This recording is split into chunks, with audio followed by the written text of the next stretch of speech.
Chapter 81. Chapter 58. The Might of Ulthen. When Adrian and Ava / Gwen reunited at the Jedi Temple. Location: Ulthen's realm, the Abyss. Specific location: the Garden of Tears, Lake of Stars, Plains of Sorrow, Ulthen's throne, the Fool's Throne. A/N make your jokes and memes about Ho's throne's name, but when you know Ulthen's past, you will cry rivers of tears. Ulthen POV. I sensed someone enter my domain, the Abyss, directly, and a distortion in space-time rippling before me. Moments later, my youngest but most faithful aide had came out of the portal. Ulthen. Telesteri. He kneeled before me as I sat upon my throne. I gazed down at him as he folded his wings so they were touching the ground, the highest form of respect a humanoid winged race can give. Telesteri. My lord, it's done. Hawke and Gwen are reunited at last. Your plan proceeds as you have foreseen. Perfect. The voice had said Hawke's name, and his allies. Anakin Hawke Skywalker, Ahsoka Hawke Tano, Cal Nerul, Jason Smoke, Dagger, Thora, Thana, Aurora, Jack Stone, Sarah Stone, Mindy Stone, Mandy Stone, Mitsubishi Honda, Trevor, Tank, and Starwind. Daughter. It pains me that she is allied with Hawke, but I have long abandoned what I had lost, what I once had, for I am now forsaken and among the accused. I must suffer the pain, regrets, and my wrath I feel. No matter what, I will have my revenge. I will have justice. Vengeance. He took everything from me. And I will take what he has. His soul. His power. Everything. This was my eternal vow, my unbreakable promise. I will kill the Void God for all he took from me, all those years ago. Telesteri. My lord. I looked back to Telesteri and realized my old wounds had gotten to me. I calmed myself and the aura I was releasing had died down. Ulthen. Thank you for helping me to regain my senses, old friend. You were the only one who was there the day I lost everything. You are the only one that knows my torment. Telesteri, you helped me in my time of need. I only wished I could have done the same. And that is why I will always obey your will. My life is yours to do with, even to discard if you so desire. I am but a shell of who I was, and the only thing I ever cared for, that was my only purpose for living. And you have helped me to protect it. Now I can die the next second and not feel unfulfilled. Ulthen. But it still remains in this universe. Do you not wish to go to it? Say the word and it will be done in but a second. You have already waited 30 eons, the same as I. Telesteri. I have already come to terms with it. Not a day goes by where I am not tempted to. I shake my head at his reply. I have always tried to encourage him to listen to my words on this matter, but he always declined. It is his choice. However, whether he wants to or not, it is inevitable. He will have to face his past. Just as I must. Ulthen. Is everything prepared? Telesteri. It is, my lord. They should be arriving soon at the Wellspring of Souls. They have fallen for your trap. Ulthen. Racial. Excellent. I have been preparing for this day. The day Hawke and Gwen to be reunited. Now that Hawke has recovered from the after effects of merging with Subject Zero, the midichlorians within his body has been fully unlocked with his skeleton key. Now that he is a Force user, both he and Ava, Gwen, have bonded with one another with the Force. They are now a dyad in the Force. Thus, Ava is unknowingly and subconsciously releasing small amounts cosmic force energy, which was passing into Hawke's new body via their dyad connection. It is remarkable. Seeing it for myself, such a thing. Nothing in this universe is hidden from my gaze. With my senses I am omnipresent, though not in body. I can sit upon my throne and smell the air of Coruscant. I can hear the Yuuzhan Vong that were slowly dying in their abandoned home galaxy, the father's elderly and aged breathing, the taste of the moist air of Coruscant or the salt waters of Kamino, even see Hawke and Ava cuddling together. I have gained unfathomable power over the many alternate universes and realities that was connected by the world between worlds. I no longer need the world between worlds to cross between the veil. That was why I didn't interfere and stop Hawke when he took the world between worlds from the Lothal Jedi Temple. Lord Ulthen. I turned to see many of my followers having exited a portal in space-time with panicked expressions on their faces. There were many of them here, but not all, as some of them were sent elsewhere to fulfill my command. 3 of them stood out as they were all nearly identical to one another. Only different between these triplet sisters were the color of their feathers and the horns on their head. Each one of them had the colors of either brown, yellow, turquoise to differentiate between them. Ulthen. Calm yourselves, though, are you, Thanos Oris? Apologies, Lord.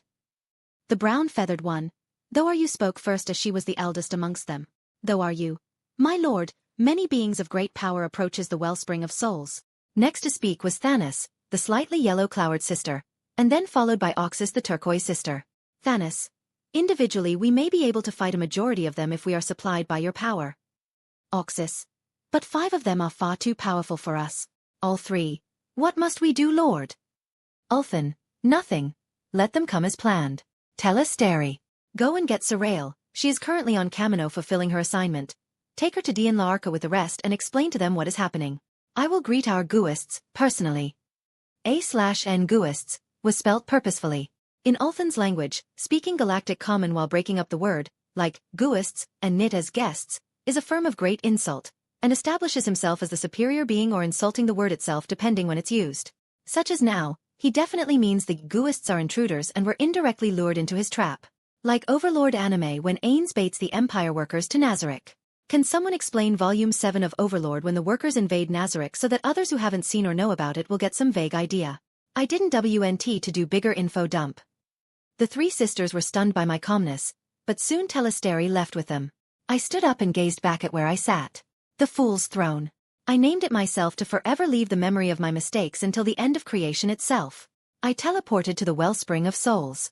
Asterisk within the Wellspring of Souls, time is non-existent, meaning he could be in the past, present or future all at the same time. This no longer takes place during Adrien and Ava at Jedi Temple.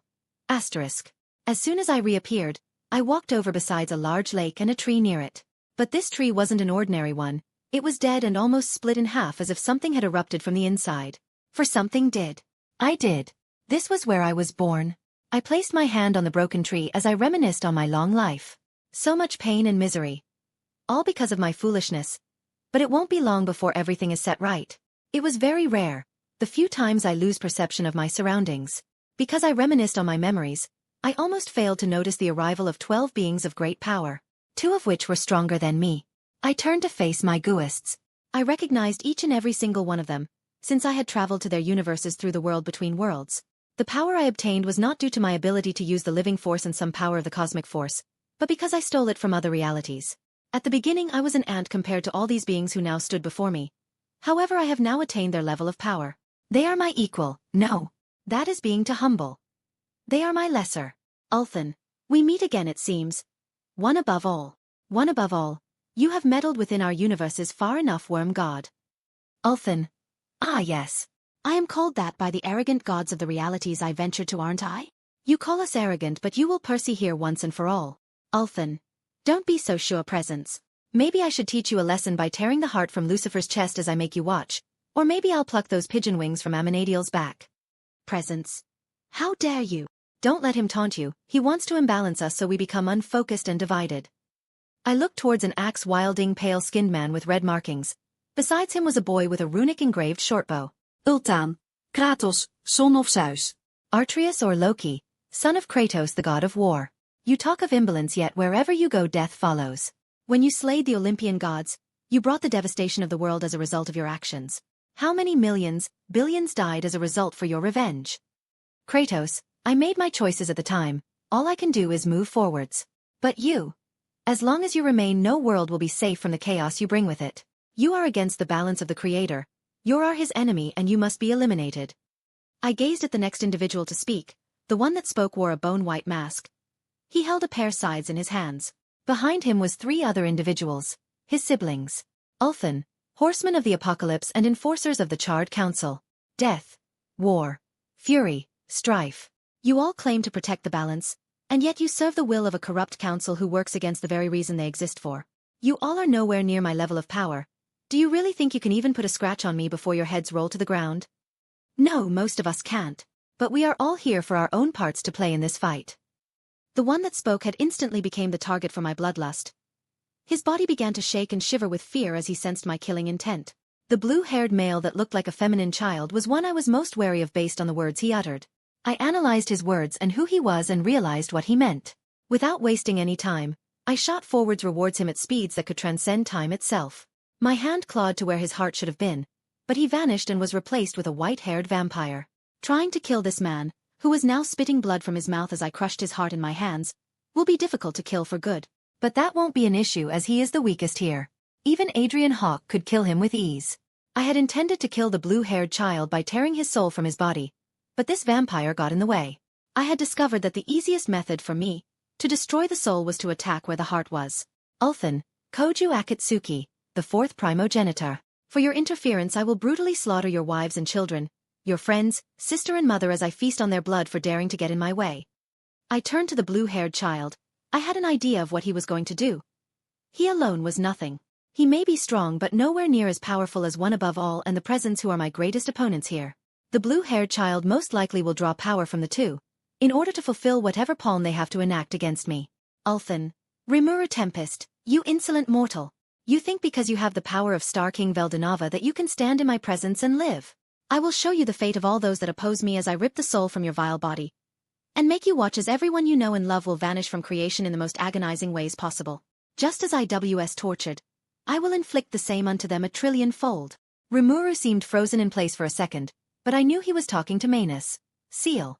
I outstretched my hands towards him and grasped both of them. I pulled Vith away as if I was pulling something apart with my bare hands. Rimuru's body was lifted into the air and was now levitating. A moment later his body was torn in half. The two split halves quickly formed into two identical Rimuru clones. One had golden eyes, while the other had ones of crimson blood. Ulthen. Much better. It would be rude if Seal wasn't able to play with us, don't you think, Rimuru? Rimuru. What? How? Seal? Seal. Master. How I can't reconnect to you. I have been separated and my connection to the voice of the world is severed? As Rimuru and Seal were in confusion, thought they couldn't fuse back together, I turned to look at the last two beings that haven't been introduced so far. Ulthen, Nero Sparta, son of Virgil Redgrave Sparta. AOD&D. It has been a long time since I saw your bearded face. I thought you were made of mist. AO. Your humor is awful. Ulthen. Recently I have been on a good mood as my plans have been going so well. I thought I should try it. Seems it wasn't good enough. As for you, Nero. Why are you here? Just have done you no wrong, have I? Nero. No, you haven't. But you have to others. You are too dangerous to be left alone and must be dealt with. Ulthen. Then remember what I do next isn't personal, but punishment for going against me. By today's end, Kyrie's heart will be in my hand. Nero. Not if we destroy you before day's end. All 13 of them surrounded me and the tree I was born from. Ulthen. Lieke Shindra Yulbrakaram Ulthen. Place of my birth, the tree of eternity branch out to me and unseal my strength, my power. Let these lesser beings be beholden to witnessing the full might of Ulthen. To be continued. Chapter 58. The Power of Ulthen, the Unbound God. Index. Ulthen's aides and followers are an auxiliary chapter exclusive for them. Nero Sparta, Devil Hunter, Devil May Cry Game Universe. One above all, strongest being of the Marvel Universe. Presence, strongest being and god of the DC Universe. AO, god of the Dungeons and Dragons Universe. Rimuru Tempest, that time I got reincarnated as a slime. Manus, Seal, that time I got reincarnated as a slime. Akatsuki Kujo, the fourth primogenitor, Strike the Blood Universe. Kratos, God of War Universe. Artreus, God of War Universe. Death, Darksiders Game Universe. Fury, Darksiders Game Universe. War, Darksiders Game Universe. Strife, Darksiders Game Universe Chapter 82. Pre-Chap 59 Info Chapter 83. Voting closed and questions? Chapter 84. Update Schedule News Chapter 85. Story Notices. Chapter 86. Chapter 59. The Power of Ulthen, the Unbound God. https://discord.gg/dntpnqeyuy. And there is a lot of info about how the power of these beings work. Example is AO, the overgod of D&D. He only has power within the crystal sphere, which is just a name meaning D&D universe. That means he shouldn't have any power in Star Wars universe, but I am changing some minor things like this. Adrian, what's wrong? Ava, I don't know. Maybe I am just still recovering from the shock that you are still alive. I had noticed Ava was acting strange. She kept shivering and twitching uncontrollably from time to time, but nothing seemed wrong with her, so utterly had to be affecting mentally. I was inside the Jedi temple and just reunited with her. After she stopped crying, I held her in my arms and we sat in silence on her bed. But something felt off. Something was amiss. I heard the sound of something cracking, but it could have been my imagination. It may have been some idiot Jedi dropping something fragile. The voice of the unknown regions. It begins at last. The universe shatters as worlds collide and merge. Fulfill my desire, fulfill your purpose. Come to me, I am waiting, waiting for eternity unto infinity. Crack. As the voice spoke, Yet another crack in space-time had occurred, but as quickly as it appeared it had repaired itself. It was as if the universe knew what the voice was and tried its best to deny its very existence. Ulthan POV. I was surrounded by all 13 of some of my most dangerous opponents. While all of them may be weak except for a scant few, it is their abilities I am worried about. Rimuru must have realized my secret when I entered his universe, or with the help of Manus. Seal was able to discern the ability I used, based on one above all in the presence's descriptions of my power. It doesn't matter since I had already used it. While I ventured through the various universes within the greater Omniverse, I encountered 2 interesting individuals with uniquely used abilities. Tom Marvolo Riddle, Lord Voldemort. Whenever someone uttered his name Voldemort, he would always know where they are. They name Voldemort was enchanted. That intrigued me. A name is not a physical or spiritual thing, it is a concept, an aspect of creation. And so I used the same method to enchant my name, Ulthan. The other was Sosuke Aizen. Aizen's power of complete hypnosis was exceedingly interesting. Once someone was affected by it, it is too late. Even I was unable to resist it at the time I entered the Soul Society universe. Taking inspiration from both Aizen and Voldemort, including various other beings of Ither universes, I created a unique power. One that I can activate at any time similar to complete hypnosis. All I need to do is say my name to any being, and no matter how powerful they are, as long as I am able to harm them in the slightest in my true form, then Tebi will be affected. In my true form I can deal a wound one above all in the presence, but defeating them is not possible unless I resort to using my full arsenal. But that is unnecessary. They all had heard my name, and I had infused it with the power from He Tree of Eternity, where I was born from, thereby activating the effect of my enchanted name. The effect forces all parties affected, including myself, to be reduced to whatever level of strength I dictate and desire. The one above all and the presence were now as weak as me or as strong as I need us to be. I decided that being at planetary level is more than adequate for me to prevail. A/N that means Ulthan had officially made OAA, Presence, Rimuru, Kratos, Artreus and everyone present at the strength of a planetary being, Tier 5B. Someone asked, and yes, he can even make the Lovecraftian god Azathoth or the Elder Scrolls version of Azathoth, the Godhead, both are a Tier 0, boundless, being as weak as a Tier 5, planet, or weaker being. This power Ulthan used is from my original book series. The power is originally called Power Breaker. OAA and Presence seem to have realized what I had done to them as they had faces of horror and shock. Rimuru and Seal, both of whom are at the same level of power having been clones, had also noticed the drop in the power. I have them no time to respond as I clapped with both hands, releasing a devastating invisible shockwave that repelled all of them back. Akatsuki had regenerated from his injuries thanks to one of the 12 beings he can summon. No matter what injury he sustains he will regenerate from it, as his 11th familiar is based on a conceptual existence. It is also one of the 2 most dangerous familiars he has in his arsenal that can put me on edge. The other was the twin-headed silver dragon called the Dimension Eater. This familiar is capable of eating space itself along with a dimension. As I had predicted, he was the first to act as he summoned a large white tiger covered in purple flames. The beast leapt at me, but instead of using the force, I dodged under it and used one of my wings to hit its leg while it was still in the air. The white tiger was put off balance, causing it to crash and roll clumsily along the ground. I couldn't use many of my force abilities as all of my opponents are a wound in the force. A/N they have 0 midichlorians, making them unable to use or be affected by the living force. But that doesn't mean I am helpless, the force can still F at them, but not directly. I vibrated the molecules in the air around my hand as the molecules turned into combustible fire, into an ordinary flame and then into plasma. I waved my hand and an arc of plasma cut through the air and decapitated the white tiger. I was unable to use force sense against those that are wound in the force, so I had used other means of detection. I sensed a pair of blades heading for my head. I performed a quick flap of my wings, and that was enough to unleash a powerful blast of air back at my attacker. I turned and chased after their figure that had plunged their sides into the ground to stop their motion. As I was going to grab Death's head with my hand, I instead grabbed an arrow that came at faster than light speeds towards my head. I created a spectral bow radiating black mist in my left hand, knocked the arrow with my other and returned the arrow to its rightful owner. The archer Atreus was barely able to dodge as my arrow went straight through his left lung. I had wanted it to pierce his heart. I realized something strange. His father did not protect him? My thoughts became reality as I felt a disruption in space occur above me. I wasn't fast enough to react as it was too close to me. The frozen blade of Karto's Leviathan axe dug deep into my shoulder. I didn't even flinch from it as I felt my body freezing. One of the disadvantages I have against me is that my enchanted name will weaken my opponents, but not their equipment. I grabbed Kratos by the head as I brought him overhead and slammed him into the ground. I raised my leg and brought it down to crush his skull. but I was forced to halt my attack as I saw in the corner of my eye that a large fiery demon with an equally large sword attempting to decapitate me. I weaved to the side and around the blade of war and pierced my hand into the side of his chaos form. I ripped my hand out, causing his guts and blood to spill out onto the ground. Death. War. Strife. No. Fury. Brother. War's body transformed back to his original humanoid, armored appearance. Ulthen, any last words as my first kill? This was foolish to do while in a battle, but War is an honorable warrior which others take advantage of, just as the Charred Council did in order to frame him. If he is to die by my hand, I will show respect even in a battle as dangerous as this one for me. War. Honor for all.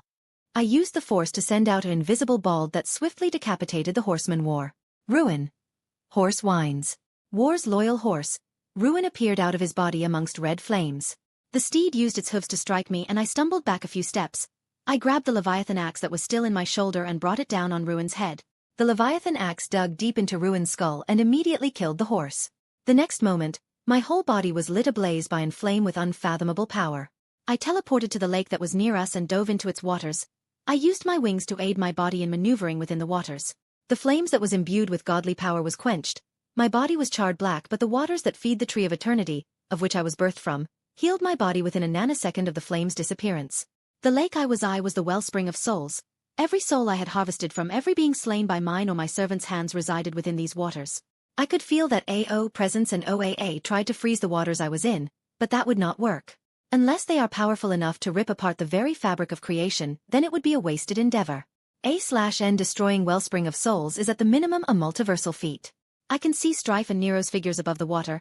I manipulated the waters around me, made from the souls of those I had slain, and formed a barrier of ice to protect me from the countless bullets they fired from their guns. I positioned myself and used my wings to flap upwards. Bursting out of the Wellspring of Souls, I was high in the air. I flapped my wings, releasing hundreds of feathers from my wings which flew at unfathomable speeds at Nero and Strife. Nero had barely dodged my feathers, that were capable of cutting through entire worlds with ease, but he was not so lucky as some pierced his side. When he pulled the feathers out, he discovered that he couldn't heal his injuries despite his quarter-demon physiology. Strife, however, had been able to evade my attacks with ease. I flew down towards Strife to deal with him as he was the optimal choice out of the two to how after. If I went for the injuried Nero, Strife would protect him, leaving the only option available to me was to kill Strife next. Ironic considering his relationship with War, and now he will be the next to perish. As I neared Strife, I pulled back my clawed hand. In less than a fraction of a second I had closed the distance. Time in my realm, the Abyss, is non-existent. Hence this entire battle would last only half a second in reality, as the speed of us beings cannot be perceived nor comprehended by lesser beings. I, however, felt a gale of wind push my body away from Strife. AO seemed to have finally stepped into this battle. AO manipulated the air around us and created numerous vortexes of wind which engulfed my figure. In response, I released a force repulse shockwave, instantly dispelling his attack. I raised my hands and normal-sized blades, but for ordinary beings they were claymores, formed in each of them. Raising my weapons, I infused them with my power ready to unleash a devastating wave of power at the Overgod. I felt a weird liquid substance surround my hands. It was then I realized and remembered what it was.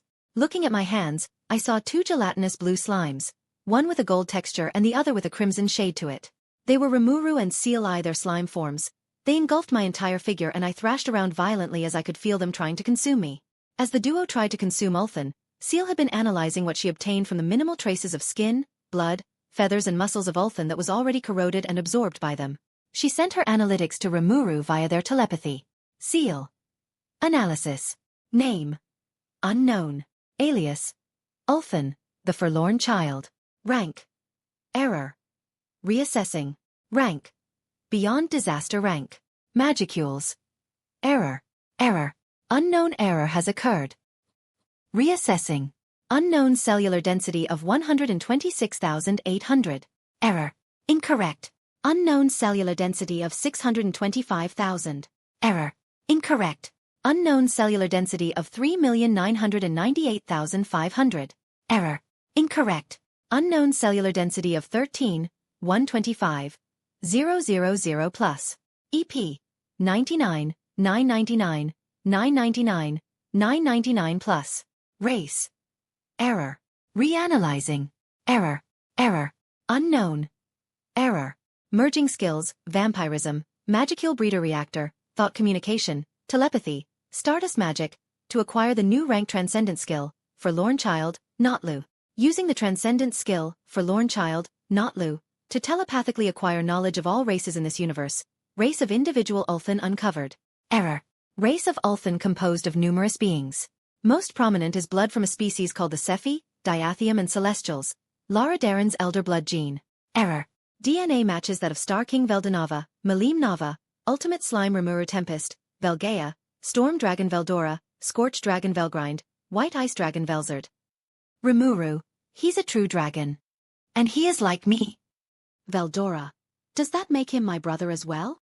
A/N Tensura skills rank. Common, intrinsic resistance, unique, ultimate, origin, transcendent, new rank.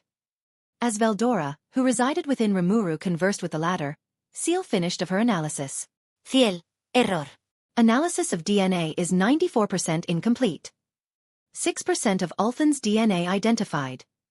Ulthan, poking around in things that do not concern you is very rude. Rimuru. Veldora. Seal. As Seal, Rimuru and Veldora were astonished that Ulthan was able to hear their telepathic conversation, Ulthan grabbed 2 points on his slime-covered body. Both Rimuru and Seal were torn off his body and cast aside like trash. They quickly shifted into their humanoid bodies and held a magisteel or katana. Rimuru flash stepped to Ulthan, swinging his blade down at him, but Ulthan used telekinesis to recall one of his 2 weapons that he had dropped prior and blocked Rimuru's strike. Rimuru followed it up with a series of strikes whilst also releasing numerous water blades and even trying to use his skill, Void God Azathoth, to consume Ulthan once more. However, that failed, as every parry Ulthan would do was so physically overwhelming for Rimuru that he had staggered multiple steps from a single clash. Ulthan twisted his head unexpectedly and opened his jaws wide, which he caught Seal's own black flame infused katana. It shattered into hundreds of pieces as Ulthan crashed it with the teeth of his mouth. The black flames had only burnt some skin of his mouth. As a disadvantage of having used his enchanted name to weaken all parties to his desired level, it also allowed all parties to bypass any sorry of biological or magical defense or resistances of all parties. This meant that Ulthan can easily be hurt by anyone here, but in turn they can be harmed by any attack he uses as well. It took only moments for his injuries to have fully healed. He grabbed Seal's head and crushed it with his bare hand. Her gelatinous slime geed exploded and splattered everywhere, although this wouldn't kill her for good as she will regenerate. Ulthan used the slime remnants of Seal's head that was on his hand and drew a circle on his chest with it. Ulthan, Lixane Shah Vul, Uniron Onakar, Sib Sal Palev.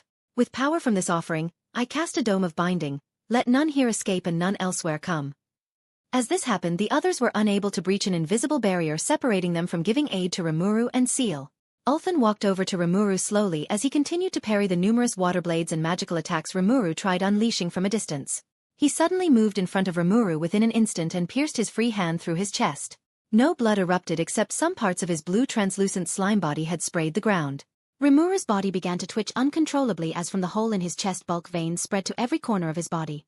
Ulthan, this won't kill you, only to make your suffering all the greater at having uncovered some of my secrets. No one knows what I am, and all those that do are dead, save for 3. Forlorn Child, Notlu. Overriding voice of the world and altering Rimuru Tempest skills. Information King Akashi record sealed. Creation Lord Ahura Mazda removed. Void God Azathoth sealed. Space-Time God Wyoji Sothoth removed.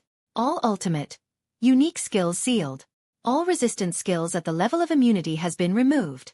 All common and intrinsic skills not related to the slime species removed. Ulthan removed all the skills that he could from the former supreme deity Rimuru Tempest. Now he was just a pitiful slime that the Force gods could easily flick their hands to destroy.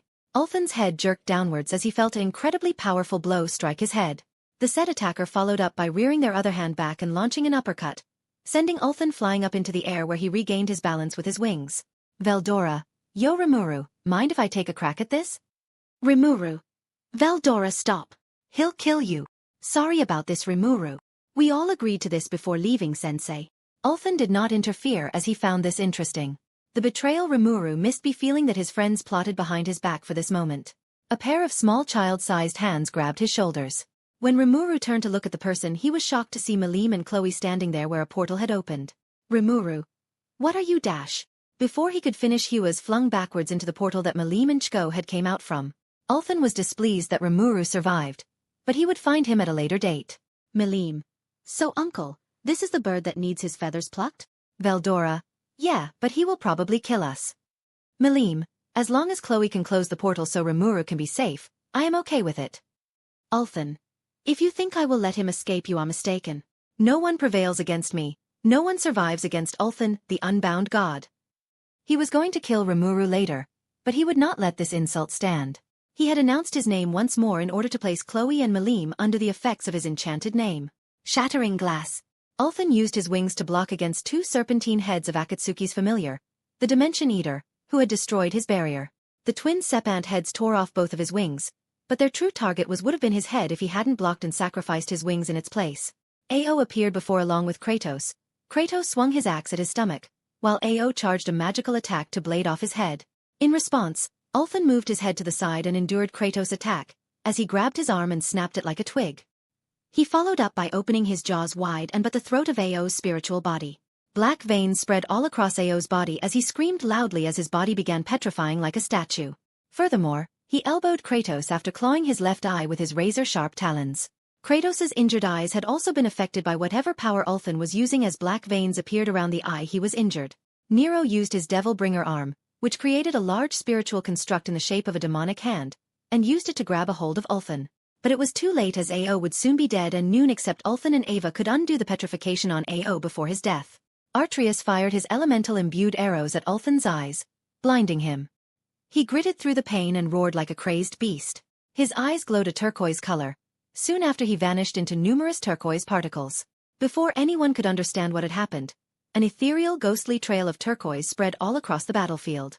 Strife and fury held their throats as their eyes widened at the feeling of pain and a liquid substance tricked on the skin of their necks. Ulthen reappeared with his hand around Atreus which he gripped harder and harder, choking the boy. With his other hand he waved it in the direction of Strife and fury. Their heads rolled off their bodies and their headless corpses dropped to the ground like a puppet whose strings had been cut. Ulthen. Beg.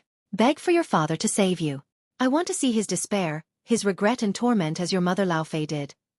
A/N Laufey the Just or Fey for short. Kratos' second wife. One above all in presence tried to attack me, but I simply teleported erratically from place to place. I teleported above the Wellspring of Souls and when they appeared where I was, I quickly maneuvered above them and kicked them into the Wellspring of Souls. The souls in the waters began to grab and bind them. Now I can finally relax. They were the reason I was holding back in response of offense. They wouldn't dare do friendly fire in the first half of the battle. But since I was winning they may resort to it as a means to deal with me. Now that the 2 strongest beings here are trapped for the time being, I can deal with the rest with ease. I held Atreus as my grip strengthened and I infused some curses throughout his body. The boy screamed and screamed in pain as his father Kratos tried to help him. But I would evade the Spartan. It was then that Atreus couldn't bear the pain anymore and called out for help to his father.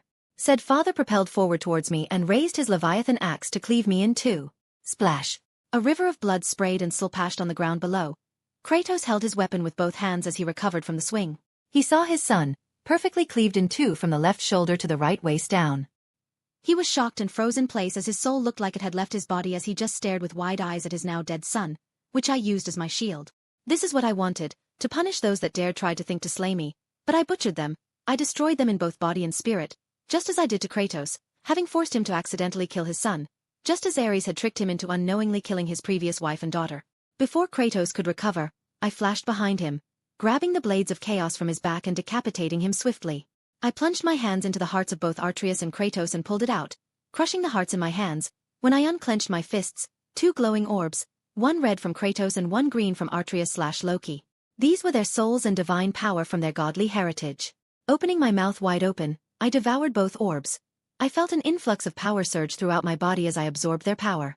Feeling something impact against my bare back, I turned my head to see the wide eyes of both Veldora and Malim. My power had increased when I devoured Kratos's and Atreus' souls. Kratos's Spartan rage was a power he has that can greatly enhance his physical capabilities. And I was angry. I was wrathful. Far beyond any being ever has. I let the warmth and hatred I felt for the Void God enhance my newly acquired Spartan rage. I felt this at all times. I was always angry, always in pain, always feeling regret. I reared my fist back and punched both Malim and Veldora into the ground. I felt Nero firing demonic energy-imbued bullets at my figure, but at this point my regeneration and durability was permanently increased thanks to the Spartan rage I am constantly using passively.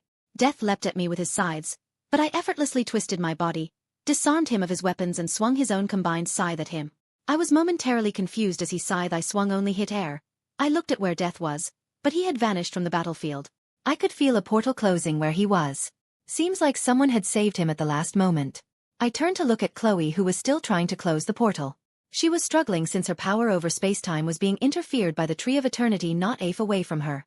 Rimuru was on the other side, sealed within a translucent barrier, most likely Chloe's ability, unlimited imprisonment, to prevent Rimuru from trying to return through the portal here. I slowly made my way to her, and I can see the terror in Rimuru's eyes as he tried to break through the barrier to save her, but since I sealed his power, he is too weak to do so. I felt that Nero and Akatsuki appeared on both my sides.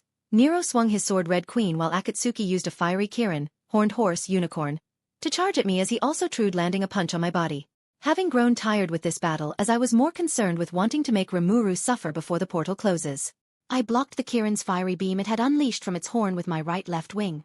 Raising Death's Scythe in my hands to parry Nero's attack to the side, I followed up with a spinning slash. Nero dodged it, but my secondary target, Akatsuki, wasn't able to, as I separated his lower torso from the rest of his body. He wasn't dead, as one of his familiar's abilities can reverse any harm inflicted upon him. He possessed Keisai absolute immortality, something that not even I had and lusted for. But the downside of his immortality is that it takes time to regenerate. I held his corpse and threw it into a portal I created to Dian Laarca. Telesteri will know what to do with him. I also need to butcher his family and lived ones before his eyes as punishment for going against me. The Kirin he had summoned was weak, but its abilities, like Akatsuki's other familiars, was interesting but useless to me except for two: the Dimension Eater familiar and the Mermaid familiar. I threw the scythe at the Kirin's head. It dodged by throw and charged at me, intending to implement me upon its singular horn. I used my wings to repel Nero, who tried to slash at me again with Red Queen, but my wings only received a few cuts before creating a gale of wind that flung him away. Meanwhile, I held the building-sized Kirin's horn and head with my bare hands.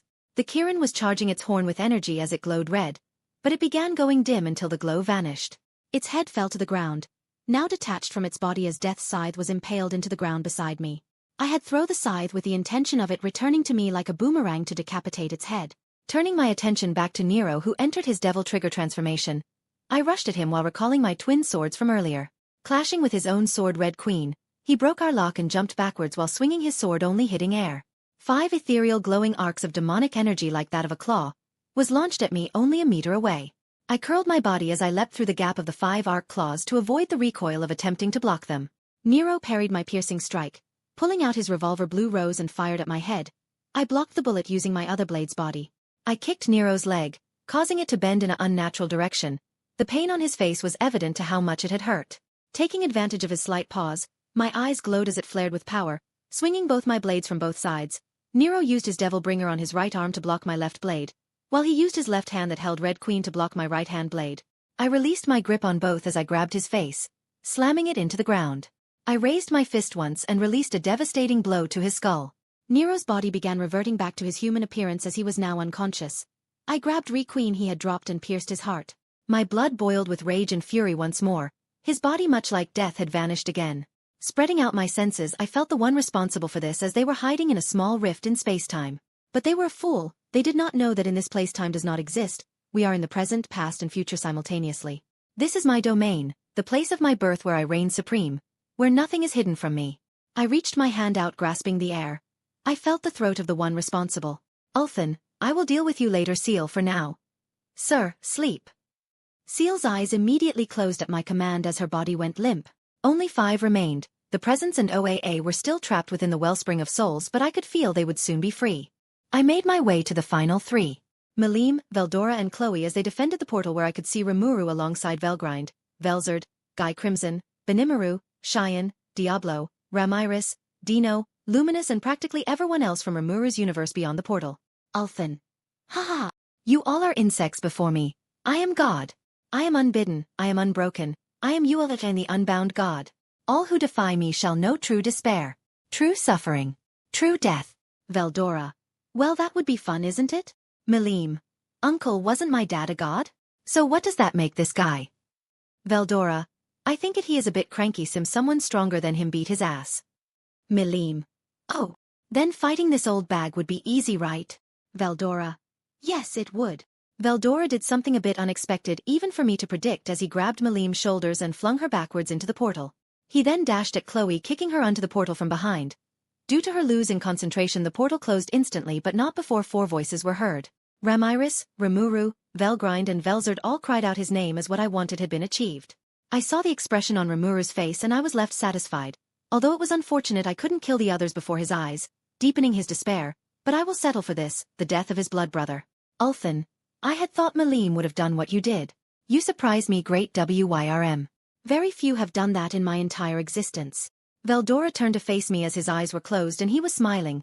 A tear trickled down his face. Veldora, of course I would save my niece. She shouldn't die in this place. She should pass from the world besides her friends and family. My brother Veldanava died alone. But that doesn't mean her daughter should die like her mother and father did. Ulthen, an admirable thing which I can respect, but foolish. You would die alone all the same. Veldora, yes, but I accepted my death since we all came together to stop you. Ulthen, ha ha ha, stop me. Look at all of you. You all lie dead at my feet and only a few escaped due to an error I had overlooked. You all lost. Veldora, yes we did lose the battle, but not the war. Veldora, what did you think Seal was doing when you were fighting all the others? Ulthen, question mark. I spread my senses outwards all across my domain, the abyss, Dianlarka, the world between worlds and the wellspring of souls where we were. Veldora, haha, you realized it, didn't you? Oh ho dash. Before he could finish speaking, his throat was in my hands as he choked on my grip, tightening around it as rage radiated from my being. Ulthen, what have you done? How did you learn of the world between worlds? Bokal, betrayer, the wills. I bashed Veldora's head into the ground as he became a victim of my rage. I raised my hand. Black mist was generated from my hand as it engulfed Veldora's broken body as he barely clung to life. I will kill him later. I did not lose left to my rage as some semblance of sanity remained within me to have not killed him outright. There was nothing I could do now to undo the damage Seal had caused. She had secretly analyzed the Tree of Eternity while I had just acquired and activated the Spartan rage I took from Kratos' soul. Now I understand what their plan was. OAA and Presence were never meant to fight me, but to keep me paranoid and on guard against them should they escape their confinement. The Wills were the only one I couldn't keep the secret of the Tree of Eternity and the world between worlds from, as the Wills were older than I was. They naturally knew about the Tree of Eternity and the world between worlds as I was only around 30,000 years in age, whereas all the aforementioned was 100,000 plus years old. The Wills used the world between worlds to learn what worlds I had traveled to and had convinced each one of them to help in battling against me.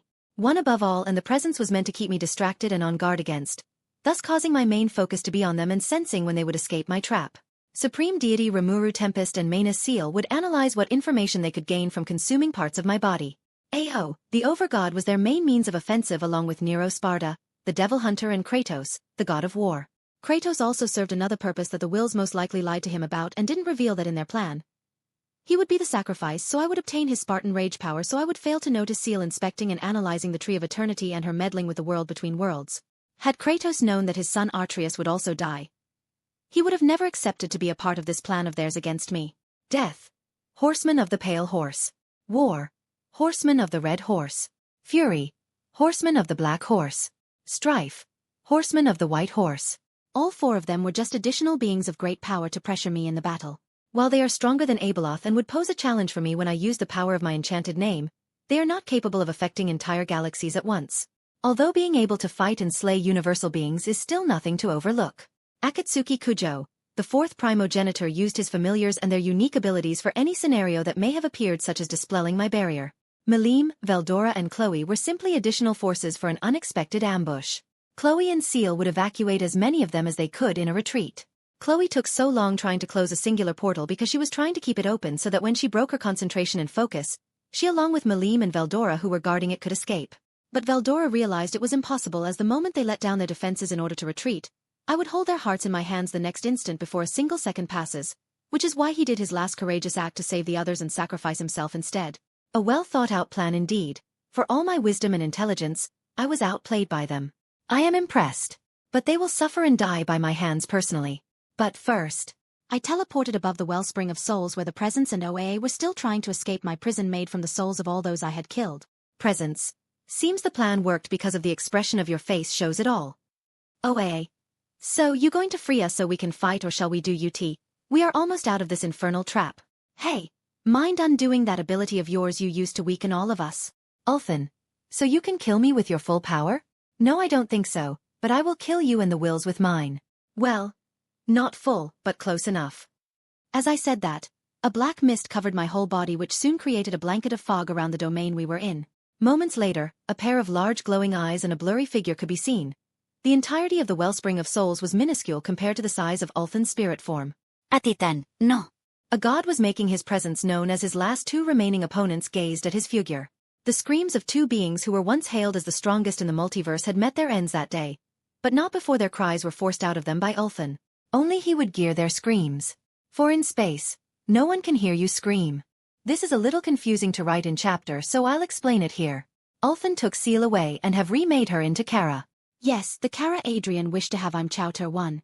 Adrian wished for AI that was absolutely loyal with the phase shift siren power of electrokinesis, binary coding manipulation and technopathy powers, as well as being a better version of Manus, skill from Tensura. That time I got reincarnated as a slime. Thus, Ulthan acquired Manus, Seal, and separated her from Rimuru and remade and molded her into Kara, sent the newly created Kara into the past through time to past Ulthan, ROB Jr., who was currently reincarnating Adrian, and past Ulthan, ROB Jr., placed her within Adrian's soul, thus granting his wish and creating the time loop. I hope that wasn't confusing. By the way, Ulthan's spirit form is in auxiliary chapter. Chapter 87. Skyrim FIC, yay. Hey everyone. I thought I would just post this since I have been wanting to do this fic for a long time. I will post first chapter tonight. Sorry about chapter delay, but a bit of a family argument/drama happened and I needed to write something new for a few days to get my mind straight. So I decided to finally do my Skyrim fanfic. This is the synopsis of the FIC called Skyrim, the Snow Prince, an Elder Scrolls fanfic. Synopsis. Akatosh, also known as Auriel the Farmer God, and Dragon God of Time, felt a disturbance in the Vale of Aetherius and Mundus. After inspecting the space-time anomaly, he found a mortal soul, a human of 20 years of age. He was nothing special, but when Akatosh peered into this mortal's mind, he saw his memories. Learning that Aetherius the Etiada, himself, the Edra, Daedric princes, Oblivion, Mundus and Nirn were all a part of a fictional game universe known as the Elder Scrolls series, he did not know what to do. But Mara, Kine and the other Edric gods of the pantheon he ruled over conversed with him. Being convinced that the mortal whose soul he still held in his hands could better the chaotic future of Nirn that were a part of the mortal's memories, Akatosh/Auriel chose to reincarnate the human mortal into the body of a 7-year-old farmer, snow elf boy, via changing and altering the timeline, causing a dragon break as a result of creating two uncorrupted Farmer that should have never existed in the original timeline. 12 years before the events of the Elder Scrolls V, Skyrim takes place, and Alduin's return from his supposed eternal banishment into the current of time thousands of years ago at the hands of the 3 Nord heroes. A beautiful snow elven woman ran with her young son, trying her best to escape from their Imperial and Thalmor pursuers. Having little choice, she lured the pursuers away as her son fell unconscious, only to awake confused at where he was as memories of his past life flooded his mind. Looking at his body, he knew should his identity be revealed, especially to any Nord, he will be killed. With a prayer to Auriel and Akatosh and all the divines, he would journey throughout all of Nirn doing his best to learn and become strong enough to prevail against the trials that lay before him. But he also wants to help his people, as he too is now a farmer, to cure his twisted and corrupted race to the once proud snow elves they once were, while also ensuring the defeat of two godlike beings. Alduin, the Band of Kings, the World Eater, firstborn of Akatosh, and as aspect of Akatosh the Dragon God of Time. And Mirek, the first Dragonborn, Dovahkiin. But what lingers in his mind is one thing. Am I the Dovahkiin? I do not own the cover image, show proof of ownership if you want it removed, or the Elder Scrolls series. I will never drop this FIC, updates will be slow at first, but as I complete more of my other fanfics, I will post daily chapters. This FIC will be expected to reach 500 to 1,500 chapters. I hope for your continued support as I post more and more chapters. The MC of this FIC will be similar to my MC of my Star Wars, Rise of Mandalore fanfic, Adrian Hawke. My Star Wars FIC also has Skyrim universe mixed into it. Chapter 88. Apologizes of other fics. If you are reading this, then I apologize. Recently there has been a lot of family drama in my house, and I have been greatly depressed to the point of just staring blankly into a wall for an entire hour. I haven't given up on writing any of my fics as I love doing it, as it is a way of helping to elevate some of that depression because I enjoy doing this. But I have decided to only focus on the 3 fics I am comfortable with and enjoy doing the most. The other fics will still be updated, though not as frequent as my other ones, at least until I feel comfortable and have become undepressed. The fics I will be focusing on are Skyrim, The Snow Prince, an Elder Scrolls fanfic, Star Wars, Rise of Mandalore, Borderlands, Siren in the Multiverse, Chapter 89, Chapter 60, Arrival on Coruscant, Chapter 90, Chapter 61. You won't need your head anymore, will you? Int. Palpatine's Quarters. Anteroom. Day. Queen Amidala is sitting listening to Palpatine. And Rabe stand behind the queen. Padme and Anakin is nowhere to be seen. Jar Jar was waiting in an adjoining room along with R2-D2. They can see the queen but cannot hear what is being said. Jar Jar. Dissen all pity odd to my. R2. Beebs, don't look at me. I don't know what's going on. Jar Jar. Mesa got no clue what you'sa sayin'. R2. Beebs. Good. I don't want you crazy Gungon. Jar Jar. Mesa feels yousa being rude. Captain Panika enters. Then goes into the room with Queen Amidala. Int. Palpatine's quarters. Living area. Day. Palpatine is pacing as Captain Panika enters. And Rabe stand to one side. Palpatine. The Republic is not what it once was. The Senate is full of greedy, squabbling delegates who are only looking out for themselves and their home situms. There is no interest in the common good. No civility, only politics. It's disgusting. I must be frank, Your Majesty. There is little chance the Senate will act on the invasion. Amidala. Chancellor Valorum seems to think there is hope. Palpatine. If I may say so, Your Majesty, the Chancellor has little real power. He is mired down by baseless accusations of corruption. A manufactured scandal surrounds him. The bureaucrats are in charge now. Amidala. What options do we have? Palpatine. Our best choice would be to push for the election of a stronger Supreme Chancellor. One who will take control of the bureaucrats, enforces the laws, and give us justice. You could call for a vote of no confidence in Chancellor Valorum. Amidala. He has been our strongest supporter. Is there any other way?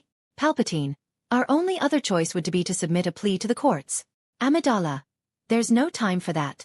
The courts take even longer to decide things than the Senate. Our people are dying, Senator. More and more each day. We must do something quickly to stop the Federation. Palpatine. To be realistic, Your Highness, I'd say we're going to have to accept Federation control for the time being. Amidala. There is something I cannot do. Int. Temple of the Jedi. Council Chambers. Day. A unique building with its tall spires stands out against the Coruscant skyline.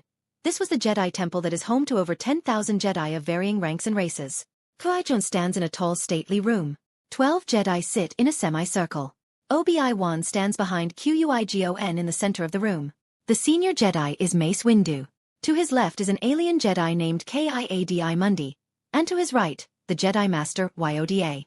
Qui-Gon. My only conclusion can be that it was a Sith Lord. Mace Windu, a Sith Lord? Kiadi. Impossible. The Sith have been extinct for a millennium. Yoda, the very Republic is threatened, if involved the Sith are. Mace Windu.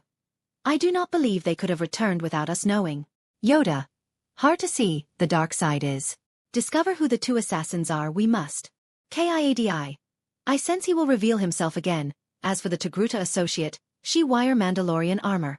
She could be a Mandalorian merc who was in possession of a red lightsaber. Qui-Gon. I will go with my Padawan to Duchess Satine to investigate this possibility. Mace Windu. This attack was with purpose, that is clear, and I agree the Queen is the target. Yoda. With this Naboo Queen you must stay, Kagan. Protect her. Even though she may have a skilled bodyguard, Skywalker is it. After her, 2 skilled assassins still are. Mace Windu. We will use all our resources here to unravel this mystery and discover the identity of your attacker. May the Force be with you. Yoda. May the Force be with you. Obi-Wan turns to leave, but Qui-Gon continues to face the council. Yoda.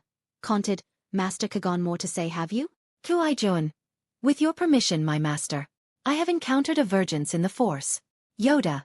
A vergence, you say? Mace Windu. Located around a person? Qui-Gon. The Queen's bodyguard. He is able to use the Force. It is possible he was conceived by the midi-chlorians and concealed since birth from the Order. Mace Windu. You're referring to the prophecy of the one who will bring balance to the Force. You believe it's this him? Qui-Gon. I don't presume. Yoda, but you do. Revealed your opinion is. Qui-Gon. I have received a vision, by those who has asked me not to reveal her identity but has allowed me to inform you of her existence. The Jedi all look to one another. They nod and turn back to Obi-Wan and Qui-Gon. Yoda. This person?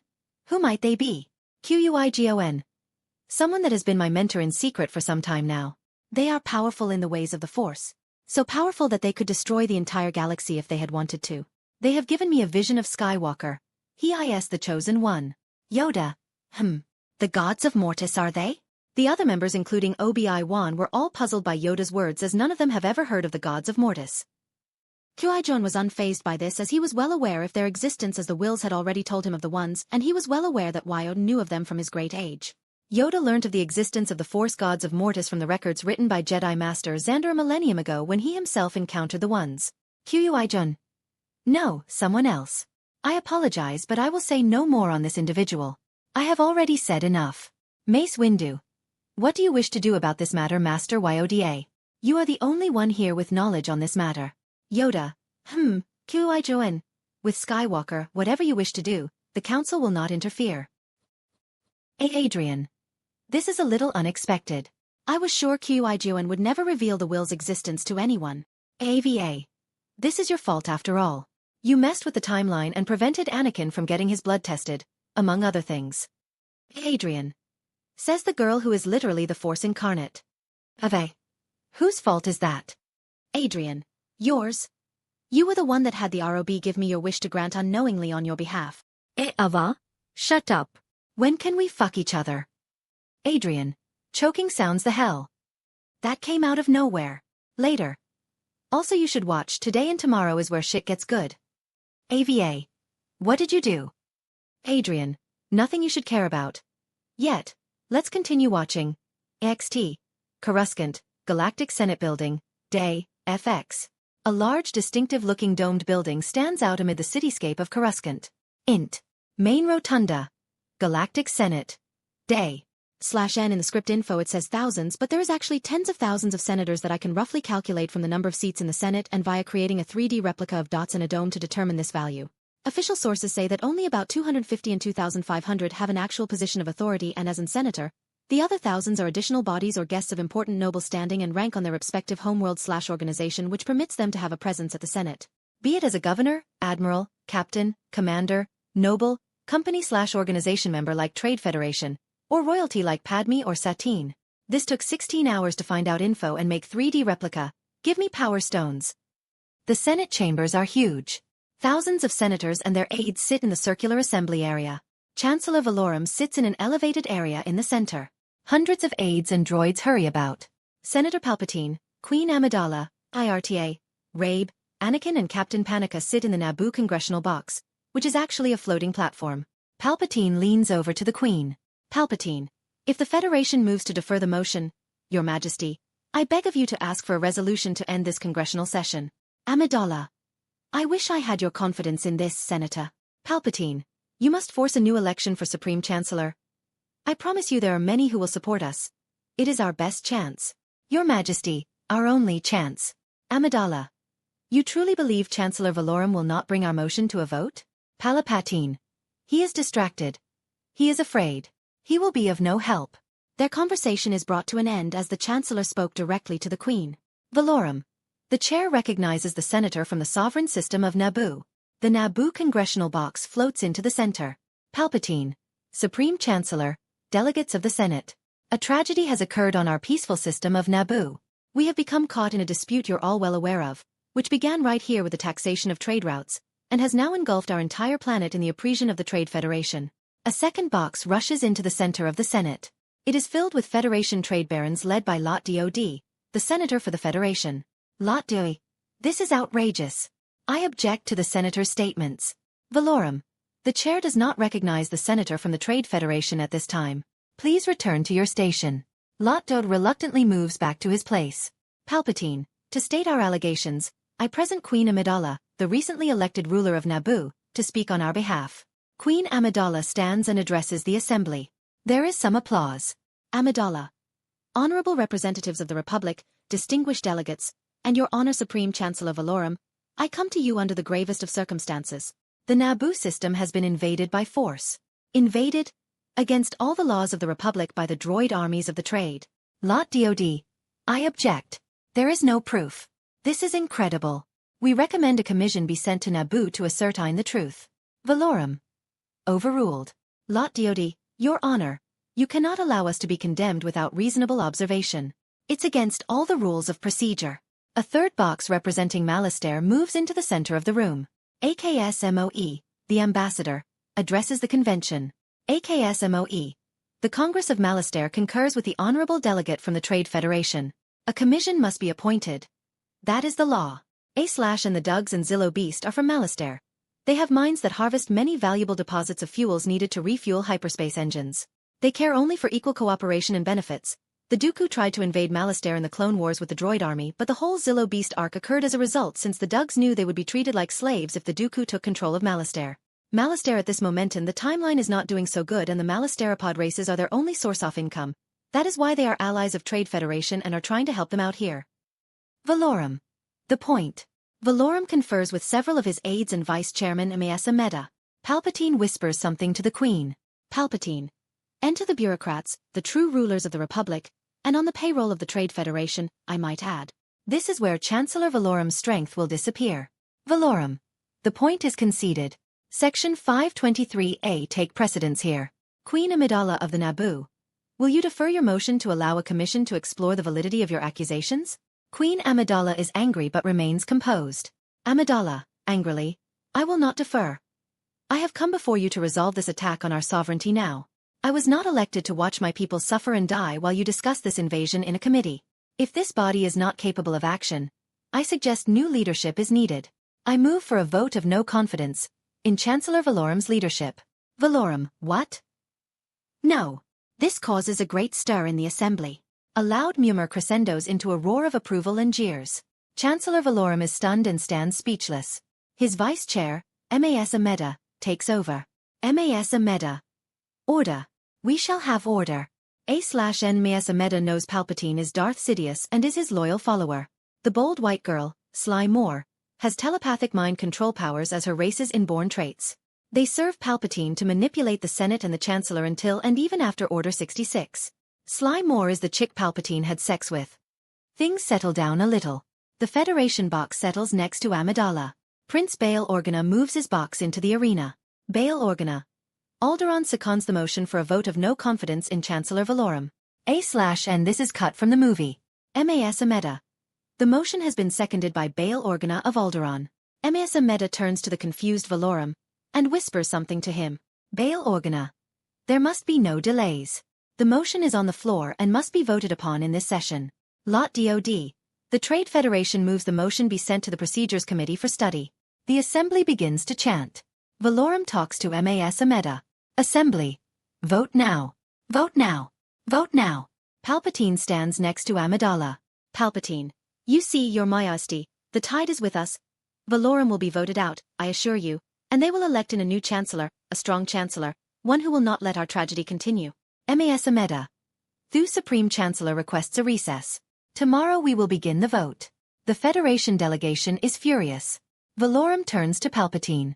Valorum. Palpatine, I thought you were my ally, my friend. You have betrayed me. How could you do this? Int.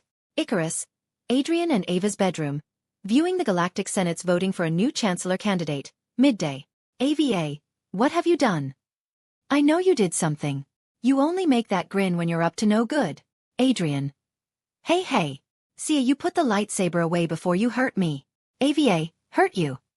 I'll kill you myself if you did something. Adrian. You can try, but nothing in the physical world can kill me now. I'll just regenerate from it like Deadpool. Actually, my regeneration is infinity better than his regeneration. AVA. So you can't die? Like how I regenerated. Adrian. Not exactly. You and the Force gods are immortal both physically and spiritually. The Blade of Mortis can only kill immortal beings' physical body. When the ones died in the Mortis arc of the TV show, they still survived. Just their physical bodies were permanently destroyed, but they still exist as spectral and spiritual beings within the Force. I, however, can't. I am immortal physically, but if my soul or spirit is destroyed, then I will die for good. Hey there. Adrian. Shut up. It's happening. What? The two of them turned around to watch as the members of the Senate casted their votes. After some time the votes had finished and Amasa Meda announced the votes. Amasa Meda. Quiet. The votes have been casted. The candidates to be nominated for the position of Chancellor are Bail Antilles of Alderaan, Ainli Team of Malastare, Sheev Palpatine of Naboo and Queen Amidala of Naboo. What? All throughout the galaxy they all screamed and shouted in shock at the last name mentioned. No one was spared from this shock. Cad Bane. Great. A kid's going to rule the galaxy. Amazi Kanata. I'm getting too old for this shit. Jack Stone. This isn't a part of the plot. Jinx. Sigh, what has Hawke done now? Jason Smoke. What the fuck is this? Cal Neril. Holy shit. The Republic must be bats hit insane. Master FAY. Things are getting very interesting. I hope it's for the better though. The young queen seems like a good enough candidate. Darth Pelagies. What? A millennium of planning and a naive child would ruin all of it over her beliefs. I'll kill her myself if I have to. Sidious had better salvage the situation, or I'll have to find a new apprentice to replace that fool for ruining the great Sith plan. Will Huff Tarkin. Sigh, the Senate are a bunch of fools for selecting a girl to be Chancellor. Duchess Satine Kryze. I hope my vote can assist you so you can help your people like I try for mine. Bo-Katan Kryze. Satine probably voted for her.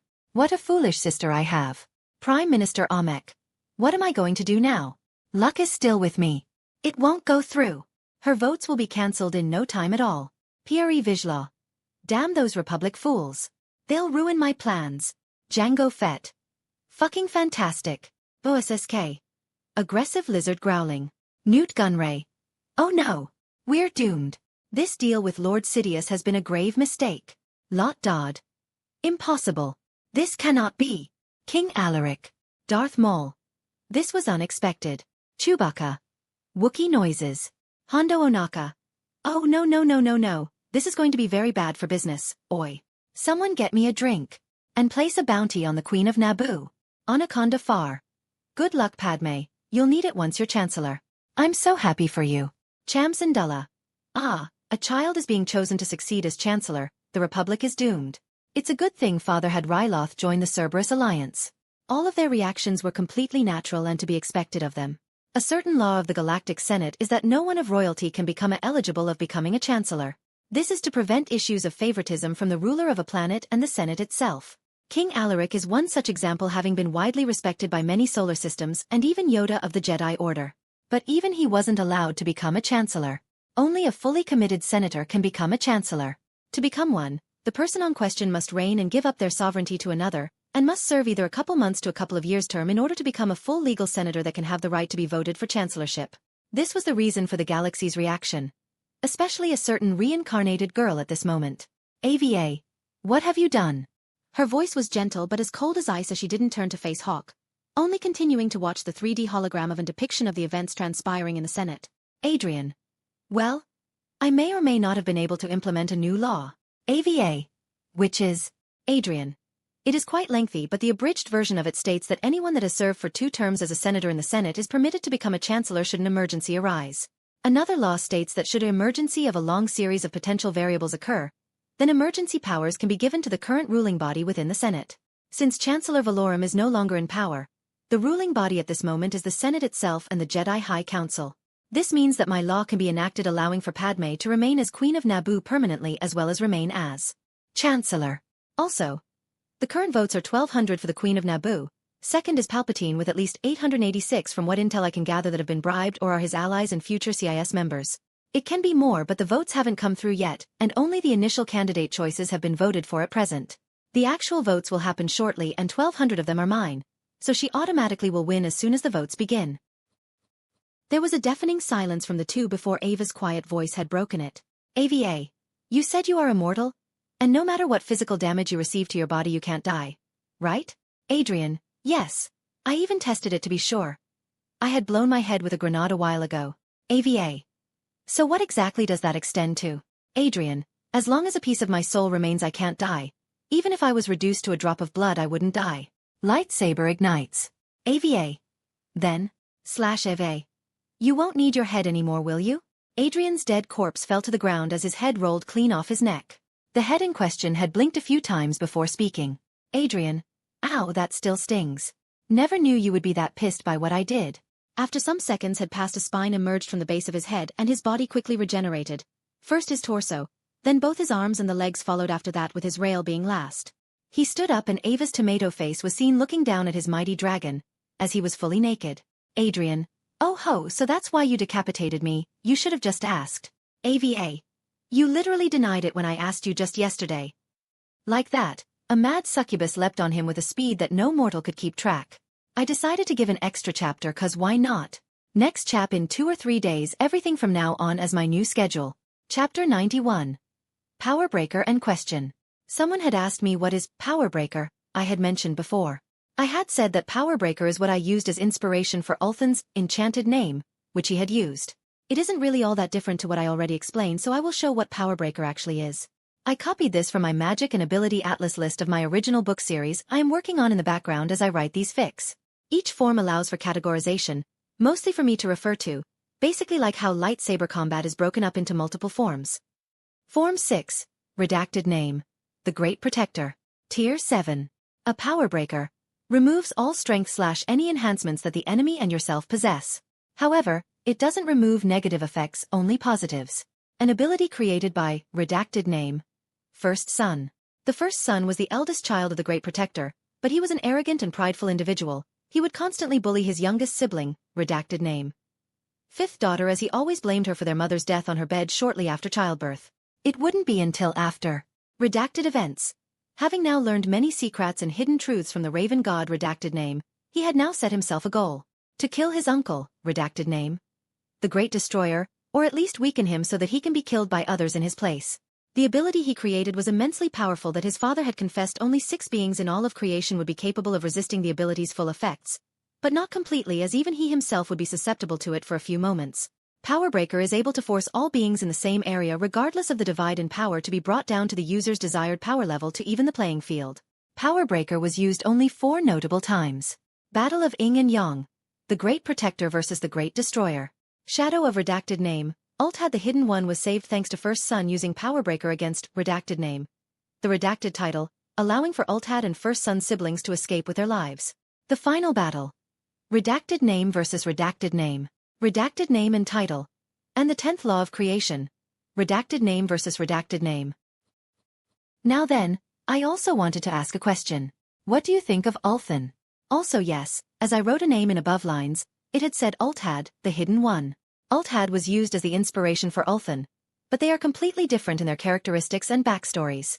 But their desires, goals, duty, ambitions and power is roughly if not all basically identical to one another. My question can be anything from what you all think of him as a person/individual, his race, child, children, of Forlorn, this is his race name from his fight chap. His backstory that has been revealed so far, his relationship with the Void God and any other character, his power level, after consuming Nocturnal Soul he is now Tier 1B, High Hyperverse, without using his Enchanted Name ability. And so on. Anyway, I will see YA all in few hours when I post or tomorrow. Sorry for chap delay but I was just lazy. I got no excuse. Knight_Riku has left the chat. Knight_Riku is now losing his sanity by humming Dishonored 2 Sands of Serkonos Oast, like he is gargling with rocks in his mouth. Chapter 92, Tales of the Jedi Yi. Also please vote. Sorry about delay of chapters. I had injured myself at work and it hurt like a truck. I fell in between the scaffolding boards while carrying a toilet to the loft after carrying it up a ladder. I am perfectly fine, as all safety was taken first. Just one foot fell down through a small gap and it opened up unexpectedly. I just landed on my right SS very harshly and it hurt for days. I could still move around fine but damn was it hard to sleep or sit down on me right side. Anyway, during that time, I decided to watch the 6 episodes of Tales of the Jedi I didn't know got released. FUCK yeah. I won't spoil it other than what is in the comics or I am able to reveal. I won't reveal the nice extra parts. Episode 1, Ahsoka as 1 year old. I won't say nothing cause UT is spiders but I will remind you of what happens later when she is 5, which isn't shown in the episode cause it's 4 years earlier. Ahsoka is offered to a Zygerian Jedi, who is just disguised as one. Baby Ahsoka felt with the first not to trust the Zygerian and she was dangerous. Later she escapes the Zygerian and enters the forest and she called out for help unconsciously with the Force. Plo Koon arrives and saves Ahsoka from the Zygerian. Ahsoka had the Force tell her that Plo Koon was trustworthy despite his appearance being scary with his mask. That was how Ahsoka was brought to the Jedi Order. Not like how the Clone Wars showed it in the episode Younglings intro scene where it shows Plo Koon, Ahsoka and other Togrutu in a building. I plan on doing something interesting regarding Ahsoka's birth mother Pov-Ti and father Nakil in the upcoming chapters. Episode 4, The Sith Lord. This happens as soon as Kagan told the council about Maul and then the other half happens when he dies and just before his funeral. P.S. Master Yaddle, female Yoda council member. Finally FUCKING speaks for the first time in 20 freaking years. I loved her. Episode 5, Practice Makes Perfect. Love the episode and it ties in well with another scene from a separate scene in another Star Wars ATV show where Yoda teaches Ahsoka to use 2 lightsabers, normal and Shota lightsaber for the first time. Episode 6, Resolve. Nice surprises and the unexpected guy looks awesome. Also in last episode a long-standing Star Wars theory gets confirmed in an indirect way. Ahsoka is called Ashla. You know, Ashla, light side, and Bogan, dark side, and Bendu, middle, gray, balance of the Force. Ahsoka Tano, who went by the name Ashla during the early reign of the Galactic Empire. The Force, which was referred to as Ashla in the Lazat language. The light side of the Force, which was referred to as Ashla by Bendu. Ashla, a moon of Tython. The Ashla staff, a type of staff used by the revered masters of the Lazat. The theory I was talking about was heavily supported by a majority of the Star Wars community. This theory was that during the Mortis arc when the daughter was dying and Ahsoka was dead, the daughter gave her life and energy to save Ahsoka. Thus many speculated that Ahsoka became the vessel of the daughter, or at least her incarnation of the light side of the Force. Just as the daughter was once the full representation and embodiment of the light side of the Force, Ahsoka had then become the partial representation and embodiment of the light side of the Force.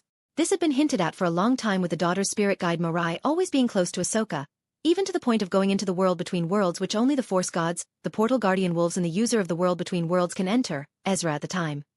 And then the final being hint to this is that Ahsoka is literally called Ashla as her alias name after Order 66. If that isn't a clear slap on the face I don't know what is. Also Filoni and Lucas directed it so it's canon to me. Because if all this I now suspect that my theory of the daughter and son's true names are Ashla and Bogan. It would make sense as they are millions of years old, and existed before life even formed so over time. Their birth name Ashla and Bogan became known as a word to describe the light side, Ashla, and the dark side, Bogan, just as Bendu tell canon. But I don't know. What do you guys think? Vote down below as this is very important to the story as how I proceed because if I name them something it could be canon or false as it never is confirmed and is just my theory. Option 1. Should I have the daughter and son be named as Ashla and Bogan? Option 2. Should I keep it as it has been, as the daughter or son, and nor call them Ashla and Bogan? Next chapter I am writing right now. Chapter 93. The Nameless One, Fragmented Pain. Present day. The Senate votes for a new chancellor to succeed Valorum. Wellspring of Souls. A hand gently patted and rubbed against the bark of a dead tree, the tree of eternity. I am sorry. I failed you all those years ago. But soon, I will avenge you. I have 13 keys, and only one remains. The shard of reality is the last key I require. And then, I will finally kill the Void God for you. Ever since the day Ulthan had become what he was today, he had regretted the foolish choice he had made so long ago. Tricked by the Void God, one of the 10 realm gods. Each one ruling over different planes of creation. God of the spirit world. God of hell. God of heaven. God of the mortal realm. God of light. And the others. The God of the Void God was one such being. Nay, he is not the strongest of the realm gods but he was the only one Ulthan cared about, as the Void God was the root and source for causing all of his pain and suffering. The Void God delights in taking the souls of lesser beings and corrupting them. Especially unique souls like Ulthan's own. But Ulthan will one day make the Void God regret his decision of targeting him all those years ago to the present day. To kill the Void God, Ulthan would need 14 keys, fragments of creation itself. These fragments represent the duality and opposites between the Great Protector and his twin the Great Destroyer. They were beings amongst the gods of creation within the first universe to ever exist in the Omniverse. The most powerful deities to ever exist in any conceivable reality. The gods of creation were so powerful that the 10 realm gods were but ants compared to them. And they didn't care what the realm gods did so long as they didn't violate their laws.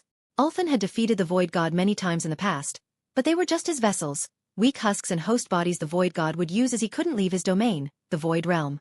To set foot in the Void Realm and to kill the Void God permanently at the source, Ulthan required 14 keys embodying certain aspects of creation and lastly, the name of the Void God himself. Time, space, mind, reality, life, death, body, soul, power, control, hope, despair, corruption and purity. There were 2 more aspects, those being good and evil, but Ulthan didn't require them. He had all of them, except for the final key and the hardest one for him to obtain, the fragment/shard of reality, the key of reality. To acquire each key, a certain set of conditions is to be met. To obtain the time fragment, one must travel down the chasm of time, a place not easily accessible even to those that are gods of time. To obtain the power and control fragments, one must have so much raw power coursing through their body that it could result in them turning into a pile of dust at any moment. Ulthan paid the price and as such his body is constantly falling apart and repairing itself, invisible to the naked eye as his body healed at a rate which would confuse almost everyone think he was in perfect health, but that couldn't be further from the truth. After countless years of existence he had searched and left a path of destruction throughout the multiverse as he traveled in search of the key of reality. A world of false reality. That was the only clue Ulthen had been able to uncover from his travels on how to obtain the key of reality. Ulthen. To think that the last key was here all along. In the very universe where it all began. Ulthen sighed, remembering his past and all the pain and suffering he has endured, and his history with the tree of eternity which birthed him, before retracting his hand back for a moment from against the rough dead bark, and then he violently plunged his hand into it. The surroundings. No, the galaxy and beyond quaked and vibrations rippled across space and time as the tree of eternity began to emanate glowing veins along its body in a myriad of exceedingly dark colors. Asterisk Icarus, Adrian's ship. Adrien and Ava's bedroom asterisk. Adrian POV. Adrian. Mind explaining to me how the fuck you were able to use a lightsaber to cut my head off? Ava. What do you mean? Adrian. Remember I told you I used the Elder Scroll to merge necroplasm and cold iron ingots with my body? Well, my bones are now made of cold iron from Molag Bal's realm of oblivion, and my blood is mostly necroplasm now. Ava, I still don't get it. I never played any of the DLCs where you can go to his realm, Cold Harbor. Adrian. Asterisk sigh asterisk false nerd. I played them all. Anyway, cold iron ingots are used specially for Daedra weaponry and armor of Molag Bal's servants. It's so strong and durable that the vestige can use it to harm Molag Bal and Maroon's Dagon. Although in both cases they were weakened due to the Dragonfire's top protect Mundus from Daedric princes being able to use their full power while on Nirn. Cold iron is durable enough to tank blows from Molag Bal while he used his own Daedric weapon, Mace of Molag Bal. So, point is, you shouldn't have been able to cut through the bones of my neck with the lightsaber. Ava. Oh shit. Now I know. You know how a Jedi can use the Force to surround an object so it can become strong enough to block a lightsaber? Kinda like advanced Tuta-minus. Basically if a Jedi with a high midichlorian count does it, then the lightsaber can get stronger and stronger by pouring the Force into the Kyber crystal, enhancing its properties even further. I guess since I am literally the Force, it was possible for my Kyber crystal to emit enough energy for my lightsaber to cut through your bones. You should have noticed it by now. Didn't Jedi like Yoda or Windu cut your armor? In fact, you told me that Abeloth pierced your armor when she tried to kill you on Ord Mantell. She did the same thing but with her hand instead. Adrian, I guess that explains it. Hey, what's wrong? I asked her as I saw her show a pained expression on her face, sweat beaten down her forehead and her eyes widened more and more. Ava, AARRGGGGHHHHH. She let out a loud pain-filled scream as she grasped her heart with one hand and her head with the other as she fell to her knees. The pain was so much that she couldn't even remain on her knees as she fell to her side spread across the floor as she fell of the bed we were on. I rushed to her side and held her in my arms. Adrian. Ava. Ava. Gwen. Unknown to the both of them, both the place where Ulthen pierced his hand into the Tree of Eternity and the area around Ava's heart glowed in both purple and dark blue colors. However, Adrian couldn't see it and so he remained oblivious to this detail as Ava felt the same pain Ulthen had endured since the day he was born as he transmitted his pain to her. Telesteri POV. I watched from a great distance as Lord Ulthen had injured the Tree of Eternity. It baffled me why he would do this considering what the tree was, but only the two of us knew the origins of the tree, so I did not voice my disagreement with this course of action he took. I looked to my side as I sensed a presence exit a portal besides me. Telesteri. Codrol? I didn't expect you to be here. You normally are beside Kenris. Codrol. She is far stronger than me. She doesn't require my constant protection despite my protests, but I cannot refuse her order for me to leave her be, nor can I ignore our Lord's command to watch over her. That is why I came to you, to ask in what I should do.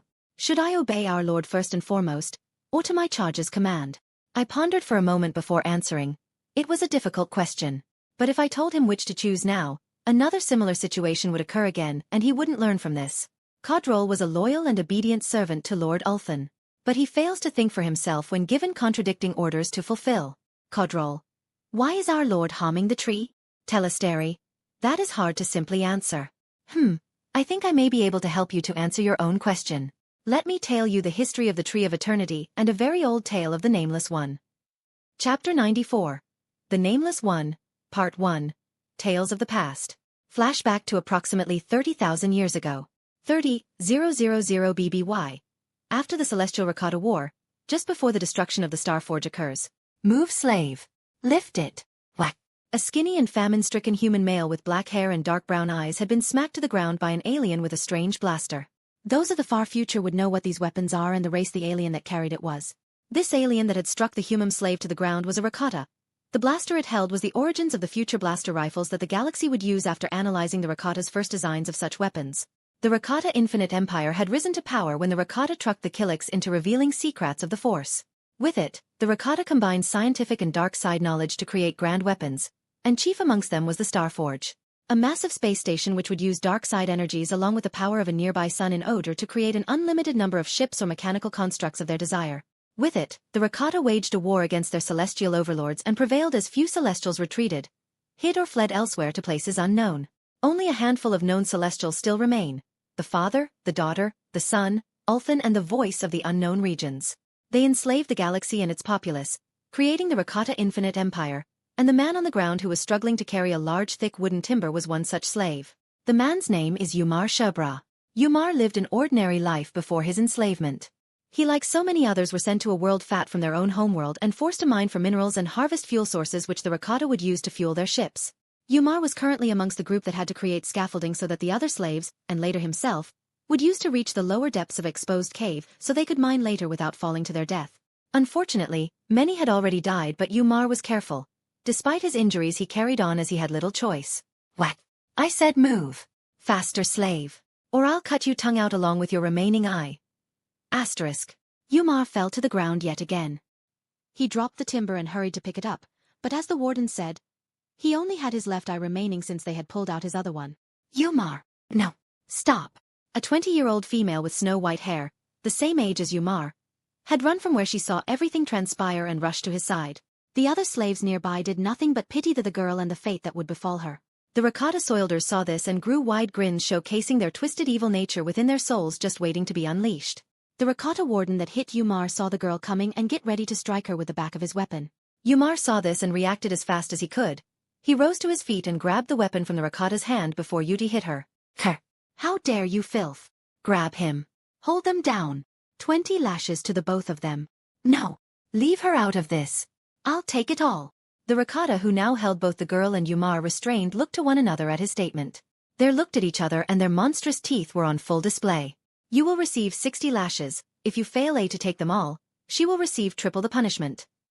Umar gritted his teeth in silent anger at their words. He refused to speak another word to these monsters. Instead, he simply stood with his back turned as he stared straight into the girl's platinum eyes. He had nothing to support himself against as he wanted to make sure she was all right. He stood in the middle of all the guards standing proud and upright, his feet firm as the roots of a tree in the ground. The Rakata pulled out multiple energy whips and began whipping his back. 1, 4, 8, 12, 18, 20. At 20 whips he had staggered. Every whip had made it feel like a blade was sitting him apart. At 3 whips he had felt like passing out. It wasn't because he was weak, but rather due to the living conditions of slaves. He had been left famished and weakened. But even still he gritted his teeth through all of it as he continues to stare into the girl's eyes. Eventually a heavily bloodied corpse was all that was left. Umar still stood straight even after receiving 60 lashes. "Good slave. Since you succeeded, we will give you a reward. You can get an unlimited supply of water from river if in exchange you sacrifice your hand." Umar didn't even hesitate as he outstretched both his hands. "Take whichever one you want." Umar was right-handed, but he chose to leave it up to fate. He hoped they would cut his left hand off and not his right. Unfortunately, that was not the case. The warden used a sharp blade to cut off his right hand and he felt a great burning pain on his now right hand stump. The Rakata approached him and carved a symbol onto his chest with the bald. This symbol was like a badge or ID which he can use to show he had certain privileges. He now had the right to take as much water as he wanted. The Rakata understand that live and greed and lust were essential elements for the dark side, and so they knew he would want to share his privilege with the girl he saved. So they allowed it and ignored the obvious fact he would try to sneak her water whenever possible. Umar had to tend to his wounds alone while the girl was forced to continue working her duties or she would be punished. Umar burnt and bandaged his wounds as to prevent any blood loss and to close them before they could get infected. He had lost consciousness and when he awoke he was in the middle of a gathering of people in a different place to where he had dealt with his injuries. "You are an idiot, FRK." A middle-aged man with brown shoulder-length hair and a messy beard barreted Umar as he was still drowsy. "Where is Dash?" The man pointed to him and G looked down at himself, only now noticing the girl he protected was lying on his chest lightly. Only her head was on his body as the rest was to the side as to not weigh on his injured body too much. "When she wakes up you're going to die," the man said with a small smile. "I'm not dead yet, Jaril." Umar replied back with the same expression as Jaril. But his face then turned serious and so too did Jaril's. Many people around them also understood what was happening. "When will it happen?" Umar broke the atmosphere with a direct question while staring into Jaril's eyes. "We aren't ready yet. We need to wait until the next slave transport. Security will be low then, as they won't expect trouble to occur at that time. Jarrell stated with a difficult look, revealing his pain at the possible chances of failure. Where's the pilot? Umar asked as he looked around, failing to notice the presence of one person. She's dead, fell into the chasm when a warden pushed her, she lost balance. It's over, Umar. Without a pilot here, none of us can get away on the transport ship. Just accept your fate, I have. Jarrell said before he got up and walked away with a despair-filled look. Before he left, he said something interesting to Umar. Are you sure about this? What if he is a killer? We don't have a choice, we have to know if he is a pilot. Umar replied to the ashen-haired girl's question. After the girl woke up, she had yelled and shouted at Umar at the stupidity of his actions as she cried her heart out. After an argument, he told her about what Jarrell told him about a new inmate that was an inhabitant of this planet and was moved to the slave complex here. The new slave had snapped the neck of another who had tried to steal the farmer's rations. They approached the figure as he sat upon a large rock beside a crater which used to be a lake before all the water was drained out by the ricotta soilders. A small dead black flower was in the hands of the figure as it sat upon the large boulder. The figure didn't even move when the two of them stood beside him. Instead, he crushed the flower in his hands as it turned to dust and flowed away, carried by the gentle breeze of the wind. Hello. I am Umar Sherbra and this is Dash. Why are you here? We know not of who you are, leave us be. The figure cut of Umar mid-sentence as a look of pain showed on its alienoid face. We want to talk to you. You have said who you are, but we still know not who she is. He pointed to the girl who still hadn't revealed her name. Ah, this is my wife Dash. But she cut him off immediately and introduced herself first. Hi there. My name's Ava Kendra. I hope we get along. Chapter 95. Update Notice. Chapter 96. Quick Asking for Help and Funny Story. Chapter 97. Chapter 62. The Shattering of the World Between Worlds. Orbis, Elder Scrolls Universe. Mundus. Mortal Realm. Nirn. Mortal Planet. 4 times 10 to the power of 202. 4th Era. 202nd Year. 1 year after Alduin's return from his 4,000-year banishment into the currents of time by the 3 Nord heroes using the Elder Scroll against him during the climax of the Dragon Wars. Current time. A few months after his defeat by the Dovahkiin within the Nordic afterlife of Sovngarde. Shortly after Manus, Seal and Rimuru distorted and altered the world between worlds and the Tree of Eternity during their battle with Ulthen. In an unknown location outside of the sphere of the mortal realm, Mundus, that protected Nirn from the influence of the Daedric princes ever since the Oblivion Crisis. Ever since Maroon's Dagon, the Daedric prince of destruction and change, almost succeeded in conquering Tamriel, having set foot on Nirn in his physical form. The protection of Akatosh, the dragon god of time in the form of the Dragonfires and the imperial bloodline of the Septim dynasty ended when cultists of the Mythic Dawn, a cult that worships Maroon's Dagon, assassinated the emperor and his family. Thus began the Oblivion Crisis. Many portals opened all across Tamriel that allowed the armies of Maroon's Dagon to siege and destroy all in their path.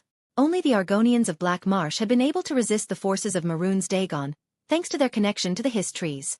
But a prisoner by the name of Bendu Olo had fulfilled the wishes of the dying emperor and found his hidden bastard child, Martin Septim, and delivered to him the Amulet of Kings, a large red gem that was said to have been created by Akatosh himself with his divine blood. After a long adventure, Martin and the hero of Kvatch Bendu Olo had almost succeeded in pushing back the armies of Oblivion. But it was too late. Maroon's Dagon had extinguished the dragon fires that protected Nirn from a Daedric prince from setting foot upon its soil. When all else was lost, Martin sacrificed his life to unleash the full power of the Amulet of Kings and became an avatar of Akatosh, defeating Maroon's Dagon and erecting a new and permanent barrier to protect Nirn and to reinforce the barrier of Mundus. The Daedric princes were livid by this and held great resentment towards Maroon's Dagon ever since. This eventually turned to one another as was predicted. It wouldn't be until the 4th Era and 202nd Year, only a handful of months after the defeat of Alduin, the incarnation of Akatosh, that they grew concerned to put aside their differences for the time being. The reason why the sudden change in their aggressive relationship with one another was because Nocturnal's realm, the Evergloam, had grown quiet of her presence. This brought the attention of all the Daedric princes, especially her sister, Azura. Nocturnal is one of the oldest and strongest of the Daedric princes, and had even been able to fight off multiple Daedric princes that had once attempted to invade her realm of Oblivion, the Evergloam. For an Etiada, an original spirit, such as Nocturnal, to have gone missing is a cause of concern for all Etiada that still remain within the Orbis and did not flee Aetherius with Magnus to escape Lorcan's deception to sacrifice their power to create Mundus as the Edra had done unknowingly. And thus this all led to the present moment. Oi oi oi! Where are the drinks? A deep and joyous voice resounded with an unknown space that was on the edges of Mundus, the barrier separating the mortal realm from the realms of Oblivion where the Daedric princes reside. The voice belonged to a humanoid figure with red skin and red demonic horns atop his head, and his armor of Daedric origin. This was Sanguine, Daedric Prince of Debauchery and Pleasure. Out of all the Daedric princes, he was amongst the weakest of them, only above Pereite, who was the current weakest Daedric prince, but that was not something to scoff at. Each and every one of them would put even Ulthen on his guard should he encounter them. All Etiada, aka Edra and Daedric princes, are all Tier 1 beings. Akatosh is Tier 1A, the Tribunal False Gods, Almalexia, Vikich and Sothasil are all Tier 1B. Dagathuar and Verevarine are Tier 1B as well.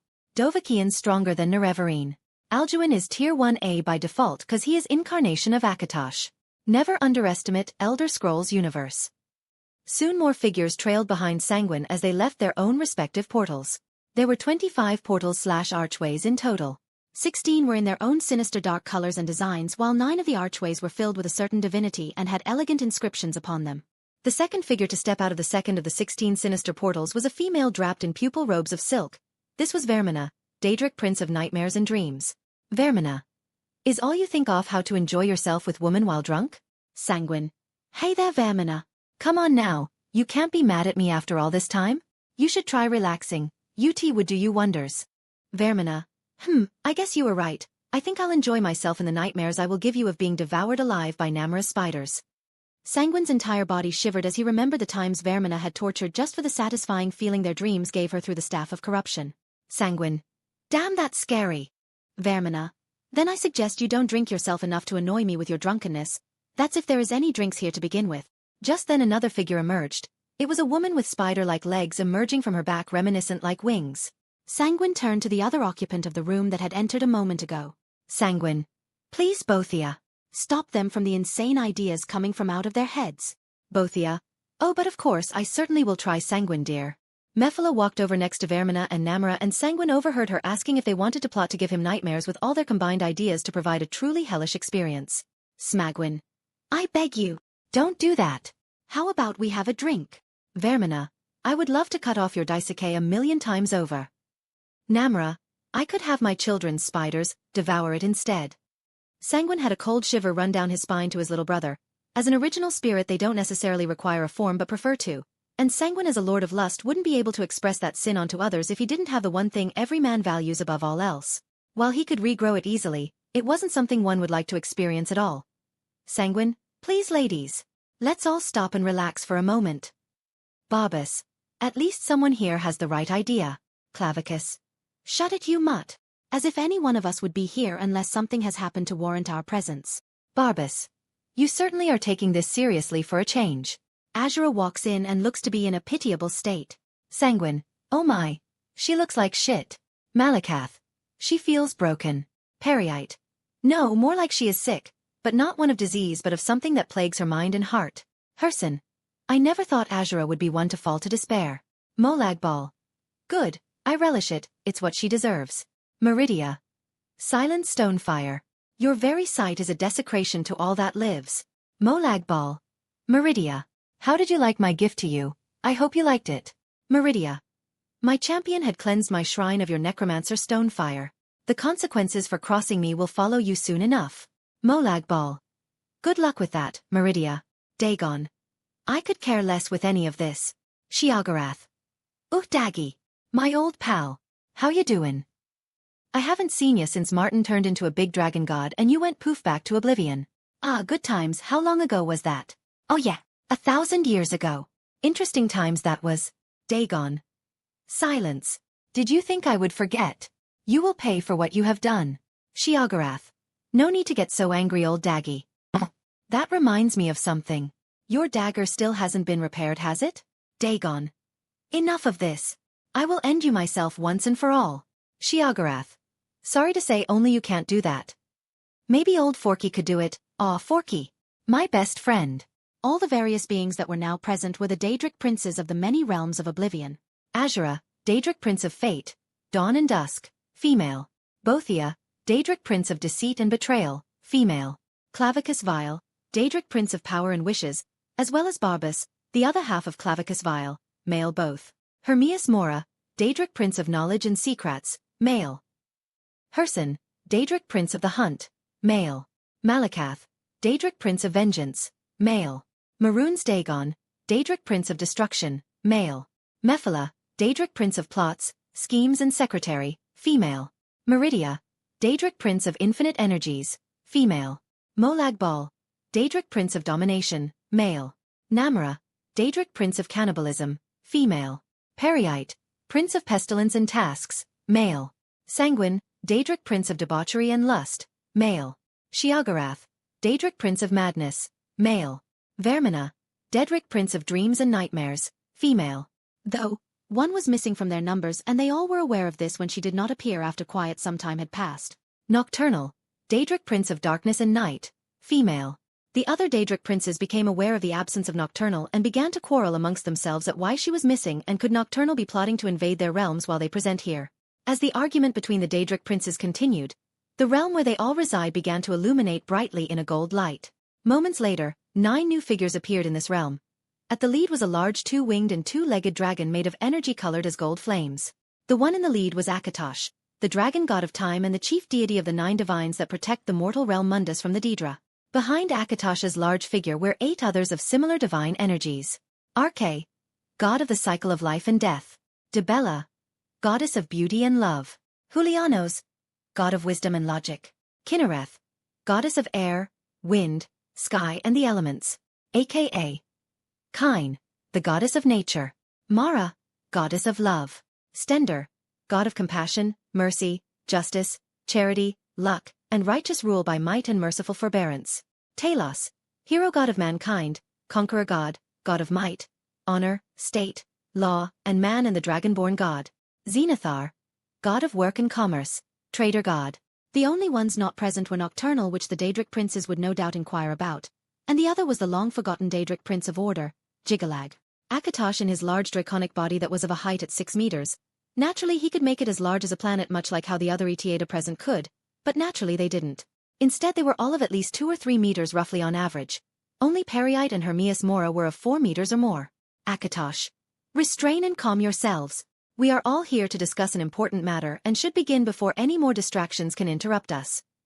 Maroon's Dagon was livid at being ordered by Akatosh and was about to lash out and attack him, hoping the other Daedric princes would join him in the battle. Malakath. Don't even dare to move against him, Dagon, or you will be my enemy too. Dagon was surprised to hear Malakath's proclamation, but only Akatosh and Bothia had looks upon their faces as if this was predicted by them. Akatosh bore a slight smile on his draconic mouth at Malakath's defense of him. Trinimac was an ancient Edroth/Etiada and Aldmarai, elven, deity. He is described as the strongest of the Edra, the champion of the High Elven Pantheon, and in some places more popular than Auriel, who is one of Akatosh's 9 forms. Trinimac is referred to as the champion of Auriel himself. Malakath is referred to as the reanimated dung of Trinimac, which is truth. During the climax of the ancient wars between Auriel, Akatosh, and Lorcan, Trinimac, who was Auriel's greatest knight, subdued Lorcan in front of his army of men and tore out his heart, intending to destroy it. As the trickster god was finished, Lorcan's men dragged his body away from the battlefield and swore vengeance on the heirs of Auriel for all time. However, when Trinimac and Auriel tried to destroy the heart, it laughed at them and said, "This heart is the heart of the world, for one was made to satisfy the other." Auriel then attached the heart to an arrow and let it fly into the sea, where Red Mountain and the island of Vardenfell formed around it. During the exodus of the Chimer in the mythic era, Trinimac, who was one of the most powerful Aldmarai deities at the time, tried to stop the movement. The Daedric prince Bothia, mastermind of the movement, confronted Trinimac, and transformed him into the Daedric prince Malakath. As a result, Trinimac's followers were changed as well into what are now known as the Orsimer Orcs, some of which worship Malakath as their god. Dagon didn't dare to test if Malakath would hold true to his claim. He obediently but begrudgingly sat at the large round table, each with a special and unique chair specifically for each one of them and their respective forms and bodies to occupy. Only Periite and Akatosh didn't use one as they had dragonic bodies. After the tense situation between them had calmed down, only Dagon and Molag Bal had the aura of them wanting to kill Akatosh for their own reasons. Molag Bal did send a hateful glare towards Meridia, and she in turn returned it with disgusted look. Kinnereth, I think it would be best if we began the main topic why we are here before anything else can happen. Azura, would you like to tell everyone why we are here? All the Daedric princes present turned to look at her, only to see Azura shedding some slight traces of tears from her eyes. But what she said had shocked all of them beyond what words could describe. Azura, Nocturnal is dead. She's gone. Forever. To kill an Etiada permanently is impossible. They couldn't even kill Lorcan or Jigalag. All they could do was splinter and scatter their body and or imprison them in some way. The 9 divines knew of this beforehand because Akatosh had seen it happen with his own eyes. So too did Hermias Mora, Sheogorath and of course Azura. All the Daedric princes argued about the hows and whys. Akatosh had revealed that Sheogorath helped the one responsible, who was Adrian, unbeknownst to them that Telesteri had been the one to kill Nocturnal and given her soul to Ulthen.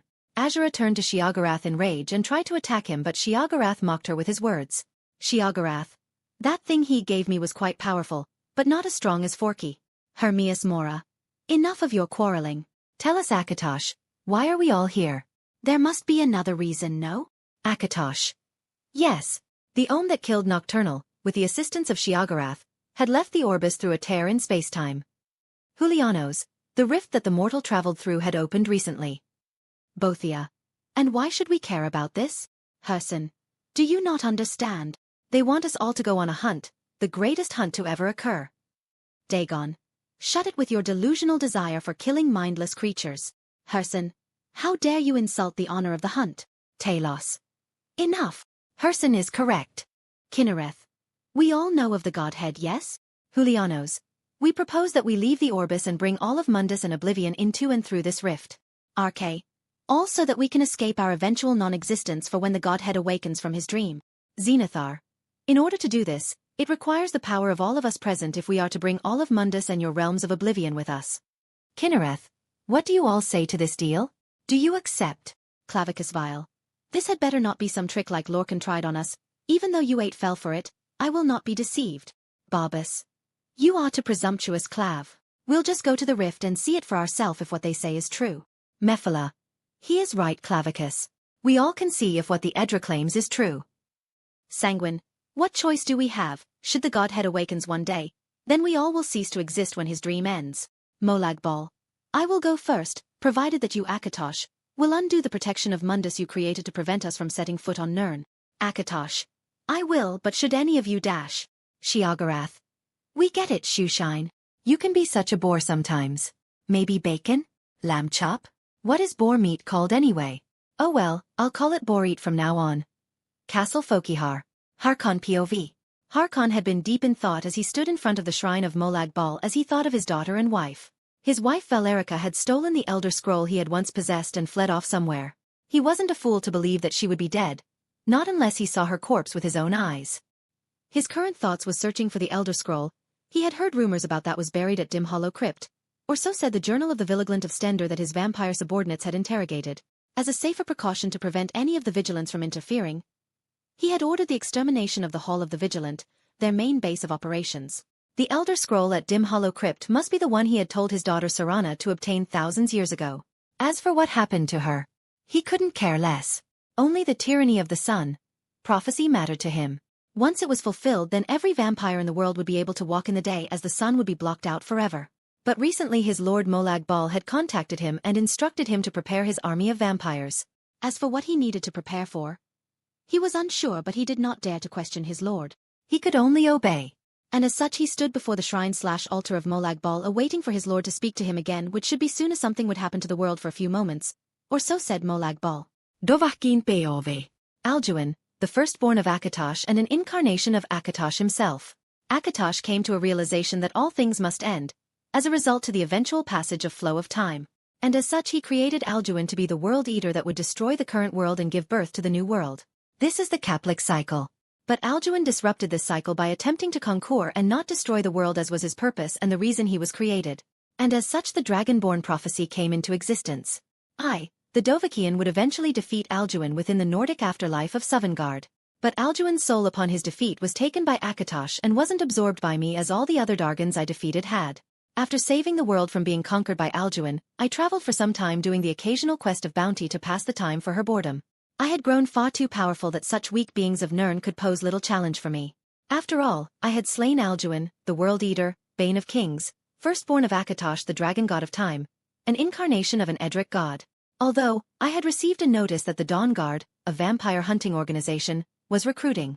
I grew curious and decided to journey to where the Dawn Guard fort was located from Whiterun, where I currently was at the time. That was when I came upon a strange sight. A humanoid man with small traces of draconian scales and a blue-scaled tail was laying across the ground. When I saw the man, many bandits had been trying to cut and stab at him with their swords, but to no avail, as they would either bounce or shatter upon his skin. I had then taken action and killed the bandit swiftly and examined the man for any potential injuries, but to my surprise there was none. I could tell he was strong and was on guard against him should he suddenly awaken and attack me. Instead of leaving him here, I had decided to take him back to Whiterun City and to Jarl Balgruuf's keep, Dragon's Reach, where he can receive proper medical attention and where he can be properly restrained as he could pose a danger. I had placed him atop Frost's back and rode to Whiterun. Frost used to belong to the Blackbriar family, but after persuading Sibby Bulkbriar, I was able to take Frost for myself. Maven hadn't tried to come after me yet, but if she did, what could she do? Send someone to kill the Dovahkiin that slayed a Nordic dragon god that is prophesied to destroy the entire world? Good luck. Anyway, I had taken him to Dragon's Reach. Despite my protests, Imlerith insisted that he be restrained with chains made from ebony ingots and reinforced with magical enchantments. After some time, he had woken up and effortlessly escaped his bindings, and a battle ensued thereafter. I didn't want to hurt him as I understood why he was aggressive towards us, but he proved a difficult and strong foe to apprehend without dealing any lethal damage. So I choose to use the shout that the god Sun had taught me to summon a hero of Sovngarde should I need it. I had summoned all 3 of my allies in Sovngarde to help me detain the blue-tailed human. What surprised me was that Sun himself had appeared as well. But it was at that point I saw the deer in his eyes as he immediately fled upon seeing Sun and me standing side by side. I think he realized how powerful the 2 of us truly was, which was why he had vanished and teleported away just like the Sijic monks were able to do. That was an odd encounter but an exciting one. I would like to spar with him again. After defeating Alduin, I lack a sparring partner that could endure my blows unless I held back. Bringing my thoughts back to the present, I had recently had a dream that the goddesses Kinnereth and dragon god Akatosh had spoken to me. They told me that the world will shift and pass into an unknown dimension or universe and that I would be their champion. They told me that the Daedric Prince Nocturnal had perished and I would be needed to find the one responsible, who was the blue-tailed human. Did he tell me his name? I honestly can't remember. Tongue sticking out. I was too excited in the heat of the battle I had been craving. I must have forgotten a few things. Luckily Kinnereth and Akatosh told me his name. Adrian Hawke. I totally knew that and didn't forget it. Yeah. As for what I was doing right now, I was bored out of my mind. I had decided to play an interesting card game called Elder Scrolls Legends. A/N no copyright me please Bethesda. It just works. By the way, I downloaded it. My name is Knight_Riku07. I challenge you to a game. A/N go on YouTube for this. Myric's Mantra / with drum / Apocrypha, Realm of Hermias Mora, Summit of Apocrypha, Myric POV. Here in his shrine, that they have forgotten. Here do we toil, that we might remember. By night we reclaim what by day was stolen. Far from ourselves, he grows ever near to us. Our eyes once were blinded, now through him do we see. Our hands once were idle, now through them does he speak. And when the world shall listen, and when the world shall see, and when the world remembers, that world shall cease to be. A/N if indoctrinated by sleeping in a bed during the evening, the phrase, what by day was stolen, can be replaced with, what faithless minds have stolen. Earth. Devil May Cry Universe. Kyrie POV. Kyrie had been worried ever since her husband Nero had told her that he needed to go fight an extremely powerful being called Ulthen. She wouldn't be worried under normal circumstances, as Nero had made demon hunting his job ever since he became a branch of Dante's Devil May Cry, which was the original and main HQ or the growing business. Trish and Lady had ones of their own as they had preferred to work on their own. That was until a demon called Sid attempted to absorb the power of Abigail many years ago. After that they decided to work together regularly and sometimes but rarely as a group of 3. Dante, Lady and Trish. Morrison had gotten the deed for Devil May Cry after Dante and his twin Virgil, Nero's unexpectedly revealed father, had chosen to descend into the demon world to sever the roots of that giant demon tree that had sprouted from Redgrave City a few months ago. But despite all the enemies Nero had faced up until now, the look in his eyes told me that he might die this time. But I didn't oppose his decision to go and gave him my love, hoping he would stay safe and come back to me. But I could not help feel scared, no terrified. I had already lost my brother Credo. I can't lose Nero too. Trish, Lady and Nico had came to cheer me up. And Nico had been helping me look after the orphan children we had raven in to care for, as I couldn't care for them. The reason why? Because I was pregnant. It was a surprise to me, but I hadn't noticed until recently. But Nero wasn't here and had gone to fight this Ulthen before I could tell him. I hope he comes back. I need him to come back. As I was in my bedroom getting ready to sleep, I heard a loud noise from the garage downstairs. It seemed Nico heard it too, since she had met up with me on the way to the garage. When we opened the door, I almost fell from shock to my knees at what I saw. It was Nero. He was alive. But he was barely breathing. Morrison, Trish and Lady were by his side tending to him as they finally laid him down to rest as Morrison closed the garage door.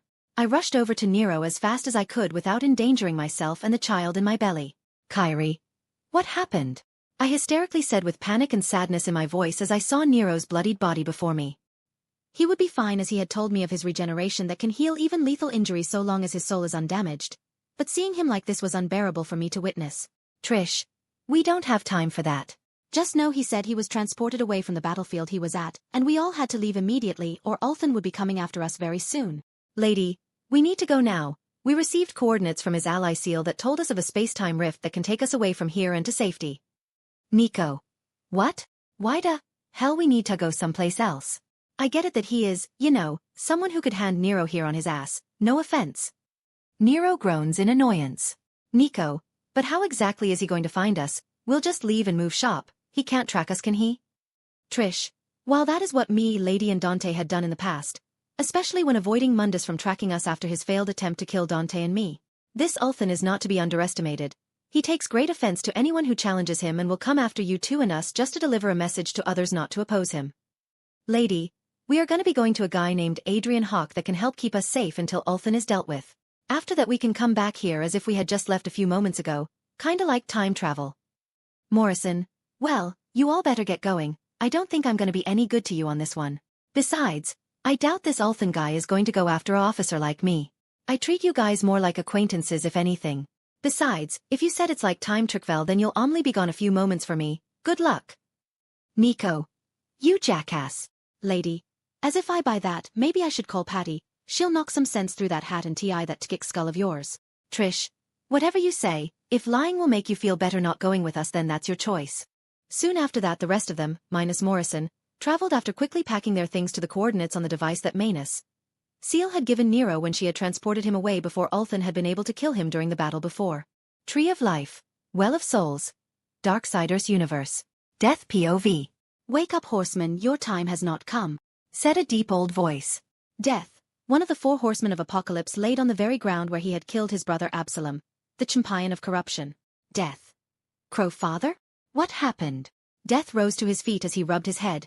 The ghostly figure of the deceased Crowfather stood beside him. Crowfather. You tell me, horseman. I was not with you when you traveled into the rift. Death. I remember fighting. No, they're gone. He killed them. Crowfather. Calm yourself, horseman. Death. How am I to remain calm when war, strife and fury are all dead? My brothers and sister. Crowfather. That is where you are mistaken, horseman. Look at your chest. Death was perplexed by his words and gazed down at his chest where the shattered remnants of the Nephilim amulet once was. Now there was a single red, single orange and single purple crystal shard in his chest. Death realized what this was and soon voiced his thoughts, but the Crowfather beat him to it. Crowfather. Yes, horseman. It's as you surmised. The souls of your kin reside in your chest just as the amulet once was. Death. By how is this possible? I thought their souls was destroyed? Crowfather. Maybe the one that transported you here to safety was responsible for this. But if your adversary still lives, you will need more allies. Death. And where for you suggest I go? Who would be strong enough here to help deal a lethal blow to the unbound god if we and the others could not? Crowfather. Perhaps you should start with Lilith and Samel. Lucifer and the Lord of Bones wouldn't care very much, but Samel and Lilith have craved to rule but could not while under Lucifer's rule. Perhaps you can offer them the chance to conquer and rule their own realm in the universe you had traveled to. This would force their hand to help in your fight against Olen, and perhaps you can find a way to resurrect your brethren by finding a powerful individual in that universe. Death. I would need to convince Vulgrim to come with me. His wares would bribe anyone in that universe. Crowfather. Then you should head southeast from the Tree of Life. You will find Vulgrim summoning circles not too far away. Then return here and I can help reopen this rift in spacetime and send you to your destination. New World. Great Tomb of Nazarick, Overlord Universe. Momonga POV. Momonga. Seabass, tell the others what you had surveyed of the surrounding area. The old-looking butler of steel stood up straight with a respectful and refined posture as he delivered his report to the last of the 41 supreme beings that stayed behind. He took a knee and bowed his head as he spoke his report. Seabass. Yes, Lord Momonga. As you have instructed, I have avoided contact with any living beings. The poisonous swamps that once surrounded the great TB of Nazarick have been replaced with large structures of glass with many vibrant lighting. We seem to be in a city of some kind, and by my estimate at least over a few dozen million to a few 100 million inhabitants of various species and races reside here. We seem to be deep in enemy territory. Shit. This is bad news. We write in the lion's den and have no idea of how powerful they are. They could be level 100 or even above the level cap for all I know. We could be ants compared to them. What am I to do? I'm just a ordinary salaryman that got transmigrated as my game avatar. WHYYYYY. Asgard. God of War Universe. God of War Ragnarok. Half spoilers. Other half is original no spoilers. You can skip this one. It's not too important. Odin POV. Finally. I have finally found it. All the pieces of the mask. Baldur was killed by the ghost of Sparta, which was unfortunate, but it doesn't matter now. With the mask I can peer into the rift safely without suffering the consequences as I had foolishly did so before. Because of that I had lost my right eye a long time ago. Quite bothersome since I can only see half everything. But oh well, no pain no gain, right? I put the mask upon my face and the mystical energies of it illuminated the mask, and the rift of knowledge, of creation, of truth was revealed to me. I looked into the rift and I saw a winged humanoid. He was on his knees with ghostly chains wrapping around his neck and wrists. A three-eyed raven made from nothing but crystals and gems sat upon his head. There was one more figure. It was a wolf with ashen white fur and eyes of ethereal blue. Two strange horns like small antlers that curved backwards sat upon its head. All three of them radiated a power I could never hope to comprehend. But the one in chains did not seem bothered by the crystal raven and the majestic wolf. The winged man in the chains was definitely stronger than me, but his power was infinity inferior to the crystal raven and the majestic wolf. But then, the man suddenly jerked his head and stared right into me. His glowing purple eyes ceased and instead they turned into purple slit iris. They contracted and dilated themselves as if forcibly by him. In the next moment I felt something possess my body and I was unable to move. I tried casting a spell but not a single part of my body, nor muscle would heed my command. My body levitated and the mask fell off my face as I was pulled into the raft which had expanded so I would be engulfed by it. The mask fell to the ground before it shattered and was absorbed by the rift. Its purpose had been fulfilled by its true creator. Earth, New York Sanctum, Marvel Universe, after Endgame. Dr. Stephen Strange POV. Wong. Strange. Strange.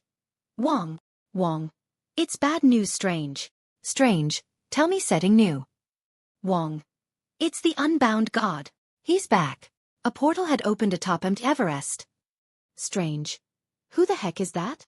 Earth, the Watchtower, DC plus Young Justice Season 2 End AU. Hal Jordan. Hey Batman. Batman. What is it, Lantern? I'm a little busy right now. Hal. Yeah well, I normally wouldn't since you know, I'm busy protecting an entire sector by myself. Batman. And yet you can't deal with Earth villains by yourself? Hal. I dash asterisk clears throat star. There's a big emergency. Batman. What emergency? Hal. Well, there is a portal that opened up on the other side of the solar system. This is serious, Batman. The Guardians of the Universe are terrified of this, and of who is beyond this portal. Batman. I'll get the League dash. Hal, and the Young Justice League, they need to know as well. Batman raised his eyes but didn't question him when he saw the rare seriousness in his eyes. Necrotafeo, the Iridian Homeworld, Borderlands Universe, check spelling. The Seer/the Weaver POV. An anomaly has been detected. The unknown causality is not of the six. Assessing. Analyzing. A paradox has been detected. A spatial rift with chronicle energies has been detected. Witcher 3 Universe. Cyrilla Fiona Elin Rhiannon POV. You. Drop the weapon and come quietly, said a strange man in white armor with a cog-like symbol painted onto his chest armor. He held a strange weapon pointed at me like it was a crossbow. I was all too familiar with this, as I had encountered a different version of this weapon. It was a gun of some kind, but I had previously heard the Soilders call it a blaster, and said to set it to stun. I was in a city of some kind and various humanoid beings with either multiple eyes, limbs or strange appearances roamed it. Some with green and blue skin, others with tendrils of some kind which must be some form of hair for them. They must be aliens of some kind. With the elder blood I possessed, I could travel between space and time and into other worlds and universes across many dimensions at will. And I had came here to escape the wild hunt from pursuing me. I can only hope that Geralt and Yennefer are all right from when I last saw them. I hope Dandelion is fine. I hope he escaped from Novigrad just fine. I will need to go check on him as soon as I can, especially Avila Cage. But first I need to know where I was. Siri, I will do as you say and lay my weapon down if you can ask me just one question. What planet am I on? Officer. Huh? Are you delusional or something? We're on Coruscant. Now put the weapon down and hands up. Siri. Sorry guys, no can do, see ya. With a wave of my hand in the form of a salute, I teleported away to a rooftop not far away, doting the man's bolster stun shot. Now then, I need to find out the currency here. Oryx's Dreadnought. Destiny 2 The Taken King DLC. Destiny Universe. Oryx, the Taken King POV. Oryx had just recently destroyed the Awoken fleet that had attacked him at the planet Saturn's rings. He had received a report from one of his minions that a distortion in space-time had occurred. Oryx had never felt something like this before, and it urged him to go to it. Destroying and taking this solar system could wait, as no such force could stop him and stand in his way. Not even the Guardians with the Traveler's Light can hope to defeat him. And as such, Oryx changed course and made way to this distortion in space-time. Remnant, planet name, RWBY Universe. Team RWBY POVs. Ruby. Y-A-N-G. Yang. Ruby. Weiss. Cake. Blake. Weiss. Ruby. Why are we falling so high up? Weiss. WHAT. Yang. She said. Why are we falling so high up? Blake. Why would we know? Ruby. What? Weiss. She said why would we know? Ruby. I don't know. I just wanna go home. Blake, Weiss, Young. Me too. All H. All 4 members of Team RWBY fell high above the skies of Naboo, just above the Palace of Theed. Above the skies of Naboo, just above the Palace of Theed. Star Wars Universe. The Unknown Regions. Voice of the Unknown Regions, POV. Muyuke Shin Van Leek, Muol Din Le Zat. Chapter 98. I Return. Chapter 99. Chapter 63. Hashtag Timeline 251 Hashtag. I'ma be posting 1 chapter for each FIC each day until Christmas as my treat to you all. Especially since in recent day I have had the angriest day of my life cause a certain someone stole £650 from me and tried lying. But karma hit them right in the face for their stupidity at trying to be smug by leaving evidence at where the rent money was. They did this as a type of Pink Panther card thing from the movie, so I would know it was them. Kinda funny how it backfired on them cause they couldn't let go of their pride to use their brain. Aw, justice. They didn't go to jail cause it's not solid evidence. But I don't care, as even though I lost that much, it is the happiest day of my life cause I finally got my long-awaited revenge. Without delving more into my personal circumstances cause it isn't important, let's get back to the story. P.S. I will delete this author note soon but leave the P.S. but so to future readers that don't see, don't be concerned. It is irrelevant and only a temporary notice. Int. Palpatine's quarters. Sunset. Queen Amidala is standing, staring out the window, with Jar Jar. The lights of the city shimmer before them. Urti and Sabe stand near the door. Jar Jar turns to face the queen and sees her sadness. Jar Jar. Mesa wonder why do goods invent pain? Amidala. To motivate us, I imagine. Jar Jar. Yusa Tin Ken Yusa people gonna die? Amidala. I don't know. But with the position as Chancellor I'll be able to end it and return my people's lives back to what it once was. But this will leave scars on their hearts. Jar Jar. Gungan's gonna get pasted too, eh? Amidala. I hope not. Jar Jar. Gungans do die without a fight. Weesa warriors. Weesa got a grand army. Dat why you know liken us, Metinks, but Birdman's liquor us. Amidala. Birdman's? Jar Jar. Yeah. He's a very nice man. He's a first living person to ever be on Naboo. His name is Selim. Oh yeah, Mesa forgot the other one. Other one don't visit often, but in recent years he has been showing himself more in Gungan village. His name is Telesteri, Mesa thinks. Very nice. Palpatine and Captain Panika rush into the Ram and bow before the Queen. Capt. Panika. Your Highness, the votes had been counted. Amidala. And? Capt. Panika. You have been voted to succeed Valorum as Supreme Chancellor. Palpatine. A surprise to be sure, but a welcome one. Your Majesty. Now that you are Chancellor you can work to remove the Trade Federation influence over the bureaucrats. Without their aid the Federation will lose any support and backing to their blockade and our people will be freed. Amidala.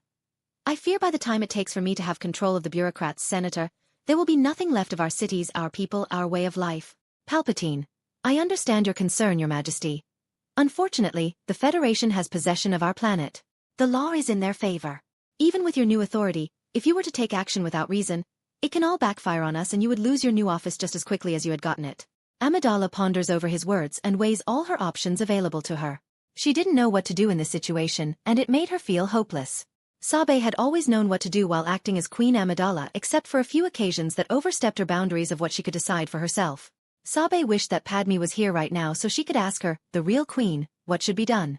Now that she was Chancellor, Eyes would always be on her from now on, and as such she could no longer be close to Padme's side, or else people would begin to uncover the truth that she was a body double and that Padme is the true Queen Amidala. Sabe and Padme already knew that the Jedi was aware that Padme was the real queen thanks to their powers as a Jedi. Anakin had informed them of this and many things about the Force, including the ability to see into the future at times. Sabe smiled, remembering Anakin. She hadn't been able to speak with him or enjoy the company of her friends since the invasion of Naboo started. She turned to face the others in the tomb that awaited for her to speak. Amidala. I will go to address the Senate and give my speech. Palpatine. That is most wise, Your Majesty. The Icarus, Adrian and Ava's bedroom. Adrian POV. It had been some time since Ava had stopped her episode of pain and screaming at whatever was able to inflict great pain on her. But there can only be a few options I could think of that might have caused this. The first is it can't be targeting the Force because Ava is literally the Force. If she/Force was affected, then so too would every living being in the galaxy and possibly the universe. So long as something had midichlorians within their structure, then it will be affected if she is too. But nothing happened. Not even a ripple in the Force or my connection to it. Something strange must have affected her soul, mind, the timeline or the world between worlds. My only theory I was able to run down to was that the timeline or the world between worlds was affected and she had felt it. Considering my recent adventure to Nirn, Elder Scrolls, and Sanctuary, Diablo 3, I assumed that maybe some beings had crossed over through the space-time doorway and entered this universe. But I'm not too worried. Actually, I am if Divath FYR crossed over from Nirn to Star Wars. But he shouldn't hold any interest in me, at least I hope not. His mastery in the mysticism school of magic makes him among the strongest being that isn't a god to ever exist. This old goat can literally slam the Presence, Lucifer Morningstar, the entire DC universe, Unkindness Raven, Living Tribunal, Phoenix Force and practically the entire Marvel universe by himself. He might even be able to defeat one above all. What even more absurd is he is just an ordinary Dunmare, dark elf, that used magic to extend his lifespan for over 4,000 years. Luckily he would be powerless if he did cross over into this universe, much like how I was powerless in other universes and can't use the Force unless Ava is there with me. Magic of the Elder Scrolls universe can only be used within it, so long as Magnus, son, is present there. This was all a part of the Etiada Lorcan's grand plot. He had tricked the other Etiada into using their power to create Nirn and Mundus, the planet and the mortal realm. Lorcan then used his own power to secretly bind his own heart to the very world of Nirn itself, thereby secretly making Nirn and Mundus into his own realm of oblivion, where he holds absolute authority over it, much like how each Daedric prince has their own realm of oblivion. I wonder what happened to the Evergloam, Nocturnal's realm of oblivion since I killed her with the pre-sim. I don't really care cause the Etiada can't do shit. Their power is linked to their realms. This is fact, when Jigalag escaped his prison of becoming Shiagarath by having the hero of Kvatch replace him.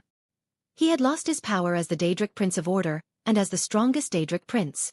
I'm 100% positive that the fallen Daedric Prince Jigalag and possibly one of the FYR sisters, for failed clones/daughters of Divath FYR, creepy perverted bastard, might cross over into this universe.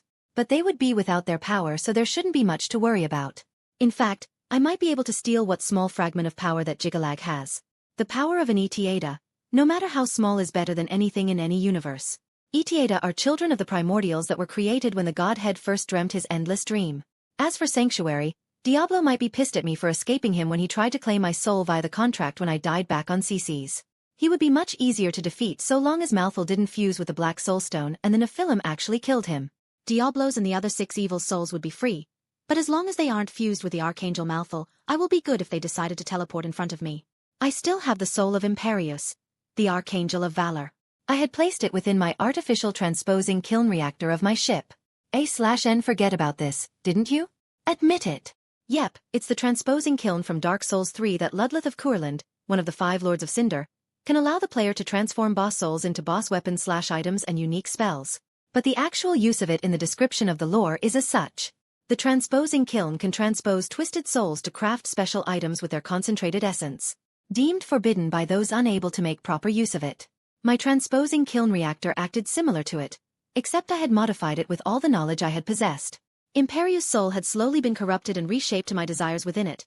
Soon I will absorb it and I will attain 1/5 of Anu, the Creator's power, a universal being on par with Tethamet the first prime evil and Diablo, the prime evil reborn. In fact, the transposing kiln was how I created the pre-sim prototype and the pre-sim, which I was planning on using on Abeloth and Ava at the time before I learned who she was. If I had been able to delay Ava in my battle with her on CC's, I fear I may have actually used the pre-sim on her at that time and killed her for permanently. But I thank every universal force or law that had never come to pass. Now only Abeloth remains. I will destroy her physical body with the blade of Mortis and then use the pre-sim to destroy her very existence. I looked at the 3D projections ahead of me and Ava, who was in my arms, and saw that Sabe, as she is disguised as the Queen, had addressed the Senate that she would send the Jedi and a small Republic fleet to Naboo. Should the Federation blockade be non-existent as the Neimoidian cowards in the Senate claim, then Naboo will reimburse the Trade Federation and the Republic for the time and resources wasted. I don't even need to talk about what will happen if it is true. The plot will continue and the Federation will get away as usual because the galaxy is dependent on them and the Trade Federation. They will easily get away scot-free. It's basically like if someone was to try and eliminate football permanently from the world. That is how much influence the Federation has. It's basically Earth football, Microsoft, Apple, Netflix level of influence and necessity, but on a galactic scale. But my Cerberus Corporation has become a rival of theirs. It is at most only a third as successful as the Trade Federation. Despite all the shit I've done and created, the Federation had been around longer and is a competition against Cerberus. But not for long, since I had destroyed and absorbed the Techno Union for my own. The Techno Union has many branch businesses and corporations under it, mainly the ones specialized in the construction of spaceships and other spacecrafts. I had made Shmi's company as one of the lead branches of Cerberus ship construction sectors. I'm actually scared at what she was able to accomplish with what I just gave her to start it off. I can't imagine what she'd be able to do if I gave her actual knowledge to her brain from the Animus. #Timeline 251 Battle of CCs. Adrian Hawke, Metal Gear Sahelanthropus, versus Ava Kendra, Gwendolyn Capillis. Adrian. What have I done? Gwen. I'm so sorry. I didn't know. Adrian Hawke had fallen to his knees as he held the lifeless and soulless corpse of the reincarnation of his best friend and the woman she loved, Gwendolyn Capillis. Tears fell down his eyes as he had lost the strength in his body to do anything else, let alone care that the surroundings were in chaos from the battle the two had. As he mourned his lover, he heard the sound of someone walking to him until he was able to see their feet in his peripheral view. He looked up only to be confronted with an individual taller than 2 meters in height with a pair of feathery bird-like wings that were folded at his back. Adrian. Whose sob are you? Ulthan. Ulthan, but that doesn't matter. You have failed yet again. Ulthan widened his eye by a mere millimeter, and Adrian Hawke before him was disintegrated in body and mind but not his soul. Ulthan extended his hand and grasped the air, grabbing an invisible object which revealed itself as a glowing orb. This was Adrian Hawke's soul. As Ulthan stared at the soul in his hands, moments later another figure similar to himself with wings of their own revealed themselves and stood behind Ulthan. Ulthan, how many times have you failed to do as I will? Telesteri, why not do it yourself? Simply alter his memories and way of thinking so that he won't kill her in this moment. Or why not interfere yourself? Ulthan, I could, but that would defeat the purpose. To attain the shard of reality, he must live his life free, devoid of any manipulations to his will, fate, and existence. Telesteri, but are you not doing that to him right now? Ulthan, no. Every time, he lives high life from the moment he is conceived within his mother's womb. At that point I do not interfere. Telesteri, but you will. When and if he does get past this moment and somehow avoids killing Gwen, he will one day confront you. And you will face him, you will battle him. He will be your enemy. What is to stop you from using your power as you are now, to easily eradicate him before he can gain the power to be able to harm you? Ulthan, I have made a covenant with 3 of the gods of creation. The Great Protector, the Watcher of Creation and the Enforcer of Creation. They are willing to make a pact with a lowly ant such as myself. It is their nature. So long as one follows the laws of creation, then they will not care what that person does, since the first universe that they reside within is not affected. Whatever happens in the first universe will affect all of creation, but only from the inside and from beings close to their level of power. Not even the Void God, one of the 10 realm gods, is strong enough to cause any major impact in the first universe. You see, if I destroyed the entire Omniverse and Outerverse, they would not care. Not even the Great Protector would care if I did such an act. His sole priority is to monitor and prevent his twin, the Great Destroyer, from affecting the first universe. Think of the first universe as Universe Prime. Anything after that can't affect Universe Prime, but Universe Prime can affect all the others. Telesteri, yes, but you still haven't answered my question, my lord and friend. Ulthan, you're still hesitant to call me friend, even though I have told you I preferred it if you called me that instead of Lord Sai. Continuing on, I have followed all the laws of creation, and as such, I was allowed to make a pact with them. The Great Protector was the easiest to make the pact with due to his nature. The Watcher of Creation is a 3-eyed raven with a crystal made from a myriad of gems and stones all blended into one. The Watcher is genderless, but many decrypts the Watcher as a male. He is watching us even as we speak and is yet again an easy one to make a pact with. He cares about very little other than observing and aiding fulfillment of either the purpose of the Great Protector or the Great Destroyer. The Enforcer of Creation was a difficult one to prove myself to. He takes the form of a wolf with antler-like reverse horns atop his head with fur whiter than any snow in any universe I've ever seen. His sole duty is to ensure that all beings of the first universe and certain individuals like myself and the realm gods must uphold the laws of creation. Luckily, I proved myself to him. Each and one of them told me and made it so that no matter what, after Adrian Hawke's reincarnation, I wouldn't be able to affect him as you have said, nor would I be able to interfere until the shard of reality is within my hands. Once that time comes, I will kill him as his usefulness will meet its end. Telesteri, you still have not revealed how to truly acquire the reality key. What are you hiding from me, old friend? Ulfen did not answer as he lowered his head gaze at the soul in his hand and then to the corpse of Ava on the ground. He knelt down and plunged his hand into the chest of her corpse, tearing out her heart that had stopped beating. Ulfen brought her heart to his mouth and devoured it for what is now well over 14,000 times he'd done this. The entire timeline of this universe and the multiverse connected to this universe had been reset 250 times since the first original timeline. From what Lord Ulfen said to me, he had told me he was born in the second timeline. Which creates the question. Who reset the first timeline of this universe before Ulfen was born and why did they do it? Telesteri's question would remain unanswered as he once again followed his master and friend into what would be known as #timeline252#. This would be the final reset of the timeline, as this would be the chapter end this long and vengeful story. And so it was, for in #timeline252#, Adrian Hawke had finally avoided killing Gwen and had been able to merge with Subject 00 for the first time. Ulfen was pleased with this and was easily awaiting the day he had craved for. But none was happier than the voice of the unknown regions, for it had existed since the first timeline before Ulfen was born. And it waited patiently. For Ulfen. For Adrian Hawke. To both come to the unknown regions one day as it had always wanted. Chapter 100. Chapter 64. Punishment for Blasphemy INT. Temple of the Jedi. Council Chambers. Twilight. Mace Windu. Now is not the time for this. The Senate has voted FO send a Republic fleet to Naboo. The Federation has been forced into a corner and cannot leave the system due to Cerberus forces surrounding them. As to why they are doing this, we don't yet know, but this move will force the Federation into a confrontation that will not end well. Yoda. Draw out the Queen's attackers, this well. KIADI. Events are moving fast. Too fast. QUIJUN. Does anyone else know about the Cerberus forces blocking off the Federation's escape routes? Mace Windu. No, we do not know. The Queen, and now Supreme Chancellor, is sending her 2 of her handmaidens back to Naboo and has asked the Council if they could send us Jedi with the Republic fleet once the report is sent with proof of the blockade's existence. We will be fully permitted by law to take action in the conflict unlike our mistake on Eriadu. The attackers would most likely be there waiting. That is the clue we need to unravel this mystery of the Sith. Yoda. May the Force be with you. OBI-1 and QUIGON leave. EXT. Coruscant. Senate landing platform. Night. QUIGON and OBI-1 stand on the landing platform outside the ship. Arda whistles a happy tune as he leans over the edge of the platform, watching the traffic. Suddenly, he leans over too far and falls overboard. After a moment, he reappears, using his onboard jets to propel himself back onto the landing platform. /and lol, this actually happens, why they take this out of the movie. 2 taxis pull up, and Captain Panica, Senator Palpatine, 20 or so troops, guards, and officers walk briskly toward the ship, followed by Queen Amidala, Padme, Anakin and finally, Jar Jar. Amidala and her handmaidens stop before the Jedi. Qui-Gon, Your Highness, it is our pleasure meet you once again. Amidala. It is a pleasure to see you both as well, I welcome your help.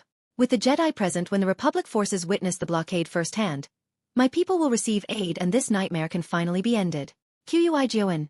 We promise you, we will ensure Naboo will be free of the Federation. However, this nightmare will not end. It will remain in the people for quite some time until they can recover. Amidala. I thank you for your words. My 2 handmaidens, Padme and will be there in my stead as I must remain here as Supreme Chancellor. They are more than capable enough to defend themselves. And my bodyguard Anakin will go along with you. I trust there is no problems. Qui-Gon. If that is your wish then I will not object. Capt. Panica then turned to one of the 20 guards present and spoke with him, relaying orders and commands. Said guard would be promoted to be the captain of the other 19, as Panica had to remain with the Queen to protect her as Anakin, who is her personal bodyguard, was leaving to Naboo with the handmaidens Padme and Irtae. Jar Jar hugs Qui-Gon and tried hugging Obi-Wan but he had outstretched his hand and pushed the gun away. Obi-Wan, no thank you. She wouldn't hug me ever again if she learned of this. Jar Jar. Weesa going home. They all move onto the ship and the ship takes off soon after. It made its way to a Republic cruiser in orbit and docked with it while the rest that stayed behind returned to the Senate building. Int. Naboo Palace. Throne Room. Theed. Night. Newton runes stand before a hologram of Darth Sidious. Darth Sidious. The Queen is on Coruscant and the Republican Jedi are on their way to you. Make sure that none of them escape the system. Newt. Yes, my lord. Darth Sidious. Viceroy, is the planet secure? Newt. Yes, my lord. We have taken over the last pockets of primitive life forms. We are in complete control of the planet now. Darth Sidious. Good. I will see to it that in the Senate, things stay as they are. I am sending Darth Maul to join you. He will deal with the Jedi. Newt. Yes, my lord. Darth Sidious fades off. Rune. A Sith Lord here with us. Strike the Blood Universe. Itagami Island. Unknown time after Ulthan's fight at the Wellspring of Souls. A humanoid figure with a pair of jet-black wings, that brought with it the aura of death and madness, stood atop a white-haired male as the winged figure's foot crushed the male's chest. Around them were many female individuals and some males. The males were all dead along with some females, but only a dozen remained. Each of them had different and unique appearances with platinum to silver, brown, black and blonde hair colors. There was even a white-haired human girl with a pair of angel wings. But one thing they all shared in common was that they were all held in place by black ethereal chains that radiated a red pulsating aura. My master warned you of the consequences for standing against him. You belonged here to this universe and not ours, but you choose to stand against him and so you will suffer as all who stands in his path does. Just as I once had. The white-haired male beneath the winged being suddenly spat out mouthfuls of blood as his chest was completely crushed along with his heart and ribcage. Koju. Akatsuki. Brother. Son. Dad. Father. The individuals that were bound in chains screamed out the name of the blasphemer that chose to oppose the unbound god Ulthan. The ones present were Koju Akatsuki, the fourth progenitor who had fought Ulthan at the Wellspring of Souls alongside many others. The other females that were still alive were his wives, friends, blood servants, sister, mother and children.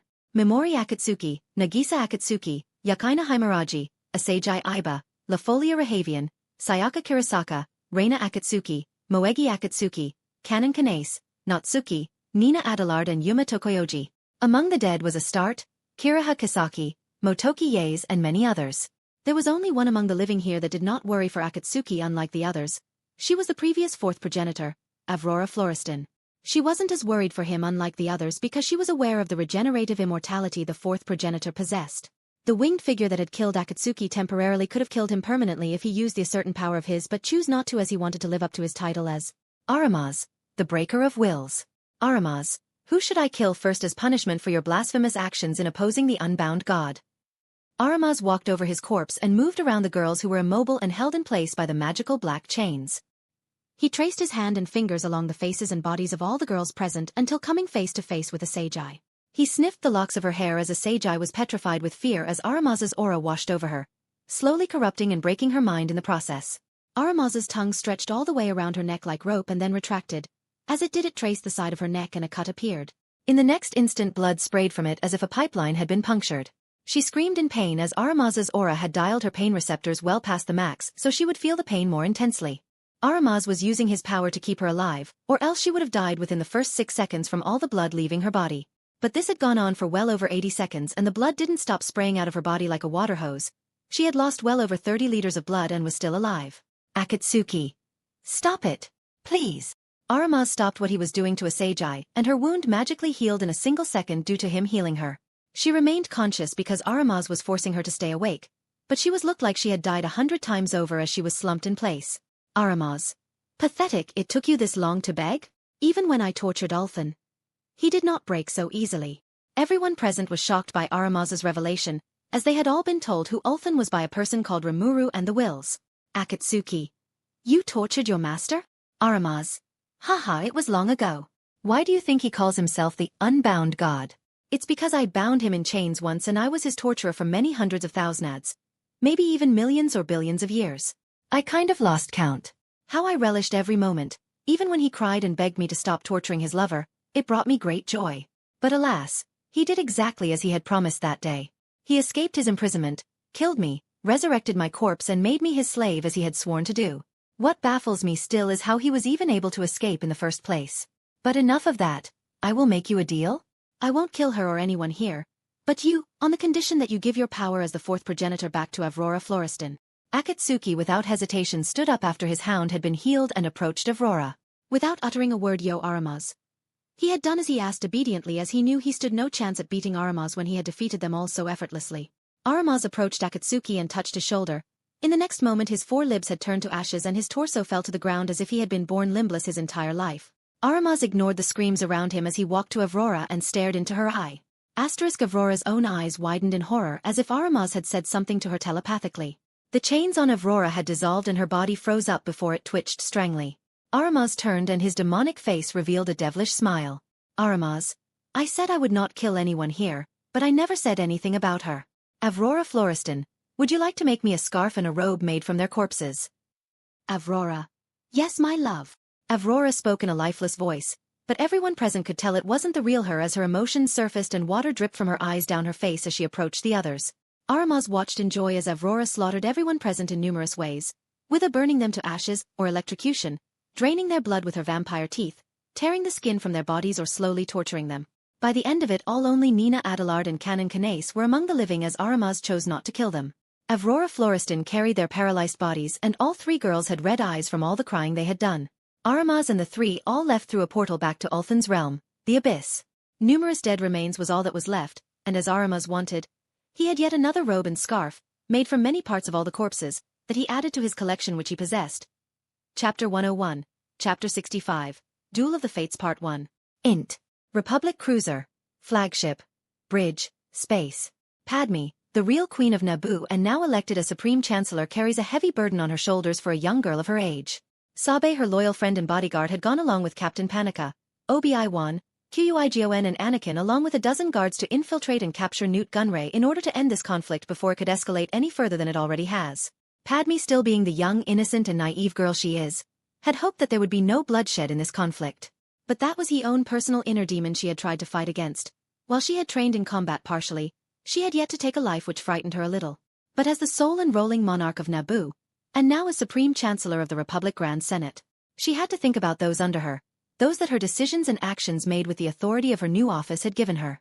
And so to have the same naive mindset she had before the Federation blockade has to be put aside for the greater good for her people. As such, she needed to switch places with Sabe and take on the role as queen herself once more, as a ruler and one to make the choices and decisions only she could make. Thus, with her new power she had, while within the boundaries of Republic law, sent a small military Republic fleet to Naboo.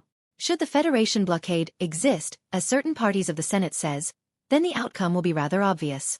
However, if the blockade and her claims of the Federation invading Naboo illegally be proven true, then the Federation will pay for their crimes and the Republic fleet she is leading will attack and force the Federation surrender and free the occupied planet of their control. Right now she was at the bridge of a Republic flagship, overseeing the battle that had begun moments ago in space. Int. Feed. Central Hangar. Day. Alarms are sounding as Sabe, the Jedi, Anakin, Urti, and Captain Panika and his troops rush into the hangar. They had been able to fly past the blockade in a ship that had Cerberus Corporation modified stealth tech. They freed the capture pilots and defended them as they get to their ships, so that they could flank the Federation control ships' forces in space from the rear in order to support the assault being carried out by the Republic fleet.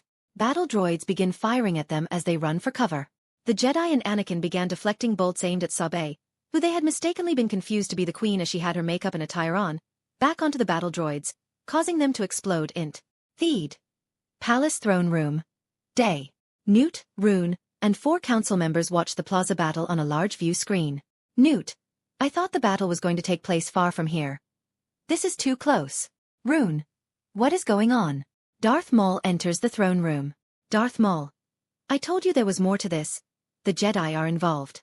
A/N This scene is canon from the original script but cut from the movie. INT. Feed. Central Hangar. Day. Captain Panika, Sabe and Naboo troops rush into the hangar and overwhelm the few remaining battle droids. Anakin and Sabe give each other a small smile as Anakin had been mostly defending Sabe throughout the battle. She didn't need protection in such a low-level skirmish as this, but still appreciated it from her friend as the two had come to know each other over the time Anakin first arrived at the palace and became Padme's bodyguard. She smirked as she recalled how Anakin not so subtly tried asking what Padme liked and didn't like. She found it adorable since Padme had done the same thing and asked her what Anakin liked. She felt like a third wheel now. Coming back to reality, she focused on the current situation.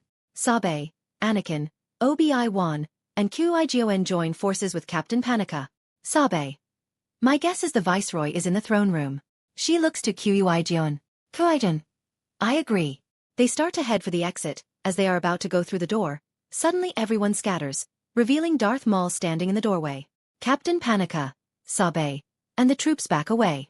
Qui-Gon, Obi-Wan and Anakin stepped forward. But just then another figure emerged from around the corner of one of the pillars. "You and I still have a match to finish," the female Mandalorian armored Togruta said while pointing to Anakin. Anakin knew that this was Ahsoka under her disguise as the bounty hunter Fulcrum. "Qui-Gon, we'll handle this." Anakin hummed and chased after Fulcrum as the two began their lightsaber duel. The two Jedi that were left take off their capes and ignite their lightsaber. Darth Maul takes off his cape and ignites his lightsaber. Both ends of the lightsaber ignites with energy in the color of crimson blood. At the far end of the hangar, 6-wheel droids roll in and transform into their battle position as they began firing at Sabe and the others. The Jedi began their fight with the Sith Lord. The Jedi engaged in a fierce duel with Darth Maul. The Jedi would try to cover one another as one used defense while the Padawan Obi-Wan would use Form 3, which he specializes in, to defend and counterattack Maul's attacks. Maul would strike back against the Jedi while cleverly backing up away from the two warriors of light. In a duel against multiple opponents, it is wise to keep both within your range of sight and keep distance between you and the opponents as to not get pressured and overwhelmed by them. At first this is what they did, but Maul would take the advantage and attain distance between them as he cartwheels backwards while spinning his lightsaber as to force the Jedi's offense to cease. Just as he had planned, they have moved into the center of the hangar, and were nearing the doorway more and more to the reactor room where fate would once again loom over their heads as their duel continued on. While the wheel droids are momentarily distracted by Captain Panika and his troops exit into a palace hallway, Anakin meanwhile had engaged in a fight against Fulcrum, Ahsoka, down the corridors of the palace. This Lord's moves are incredible. He is fighting the two Jedi at once, flipping into the air, outmaneuvering them at every turn. The Sith Lord drives the Jedi out of the hangar and into the power generator area next door the Icarus. Adrian's bedroom. Meanwhile, a armored man with a blue draconic tail and ivory horns got up from off the bed. "Ava. Where are you going?" "Adrian. I need to keep a promise to that witch. When I get back I'll be taking you back to her so we can find out what had happened to you recently." "Ava, witch? Oh, you mean Talzin, don't you? When does she become the mother of the Night Sister clan?" "I forgot." "Adrian, of course you forgot. She is currently an elder of the clan, and will become the next mother shortly before the Clone Wars begins." "Ava. Oh, okay. Also, what is this promise about? You're going to save her son Maul, aren't you?" "Adrian, you'll find out. And no, it's not about saving Maul." "Hello all, I'm back. I wanted to finish episode 1 in this mega chapter but had it make it short because I leaned forward, and when I was leaning back in my bed, I had done it so fast I ended up bashing the back of my skull into the concrete wall at my bed backrest. Yeah, ouch. It feels dizzy AF TBH rather than it being painful, so I had to stop the chapter here. I'll post rest tomorrow. I've just gotten Elden Ring and I've been min-maxing the hell out of it in the last 3 weeks. That is why I haven't updated in my other fics for the last few weeks. Sorry about that if you do read them. I've been really trying to get to NG+7 so I can farm Mogwim Palace for 280 million runes so I can buy the necessary upgrade materials for every item and spirit ash in the game in preparation for my PvP build. Yeah, all of the items, including that stupid Noble Riper thingy that has a 0.4% drop rate. I hate myself for doing this. I'ma be posting on my YT now that I have a console. Yahoo! Chapter 102. Chapter 66. Duel of the Fates Part 2. Int. Feed. Power Generator Pit. Day. 3 swords are crossed in an intense display of swordsmanship. The Jedi and the Sith Lord fight their way across the narrow bridge of the Theed power generator. Darth Maul jumps onto the bridge above them. The Jedi follow, one in front of the Sith Lord and one behind. They clash once more, but Maul defends against Obi-Wan and repels him off the bridge. Obi-Wan barely caught a hold of the edge of the platform below which he had fallen down to. He recovers and gets his footing back. Once he had done so, he immediately force-jumped up back to the bridge he had been on a moment ago. Int. Feed. Power generator. Melting pit. Above/rafters. Adrian POV. I was spectating the battle unfold as I stealthily followed after them, ensuring I would reach the electric hallway at the same time Qui-Gon and Maul reached it. The Duel of the Fates. What is the meaning behind its name? The chosen one, Anakin Skywalker's fate was determined by who lived and died in this one duel, and in turn would have a great impact on the galaxy as a whole in the future to come. Qui-Gon was meant to be Anakin's master, but in this duel he had died at the hands of Maul. This would result in Anakin grieving the loss of Qui-Gon, who he had come to view as the only father-like figure in his cruel life as a slave. Not only that, but Qui-Gon would have been the prefect teacher to help Anakin master his emotions. Something which I am failing at doing at the moment. Despite all the knowledge I possess, I wasn't the best father figure. Anakin loved me and I had come to love him as a son, but I can tell from a glance that he has strong negative emotions. Especially when he learned what he and his mother once were. Slaves. Negative emotions were overcoming him, and I knew it was only a matter of time before they become serious. He is already on his path to becoming Darth Vader. I had been trying to avoid it, but the Chosen One prophecy is essentially plot armor of its own. A/N I already explained. Hence, who will die and live here will determine Anakin's fate as he remains on Coruscant with Padme. But should I do anything? Should I save Qui-Gon or leave the fate of the galaxy up to fate? I pondered this as I observed them running across the bridge towards the electric hallway where the duel of the fates will meet its conclusion. Feed. Power generator electric beam. Hallway. The Sith Lord, followed by Qui-Gon, enters a long hallway filled with a series of deadly rays that go on and off in a pulsing pattern that shoots down the corridor every minute or so. Darth Maul makes it down several walls of deadly rays before they close. Qui-Gon is one wall away from the Dark Lord. Obi-Wan is just staring into it and is 5 walls away from Darth Maul. The young Jedi must wait until the next pulse to advance down the corridor. Obi-Wan is impatient and paces, waiting for the wall of rays to open. Qui-Gon sits and meditates. The Sith Lord tries to patch up his wounds. The electric rays cycle as Qui-Gon sits meditating. The wall of the deadly rays turn away, and Obi-Wan starts running toward Qui-Gon and the Dark Lord. When the wall between Qui-Gon and Darth Maul opens, Qui-Gon is in a split second fighting the Dark Lord with a ferocity not seen before. They move into the area at the end of the corridor called the Melting Pit, a small area that is mostly made up of a deep hole. The electron ray gates begin to close. Obi-Wan tries to make it to the Melting Pit but is caught one gate short. He slides to a stop just before he hits the deadly electron field. Qui-Gon and Darth Maul battle around the Melting Pit as a frustrated Obi-Wan watches. Darth Maul qui en garde. The Sith Lord knew his opponent was very skilled and was trying to buy time. A 2-on-1 battle against him in his injured state would lead to his defeat, thus he had to do something he despised.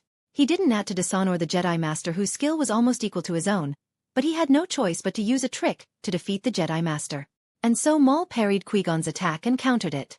This H makes a quick move, bashes his lightsaber handle into Qui-Gon's chin, and runs him through with his crimson double-bladed lightsaber. Obi-Wan. No. Obi-Wan screamed in horror and shook as he watched his master get impaled and slumps to the floor. Feed. Power generator. Melting pit. Below/ground.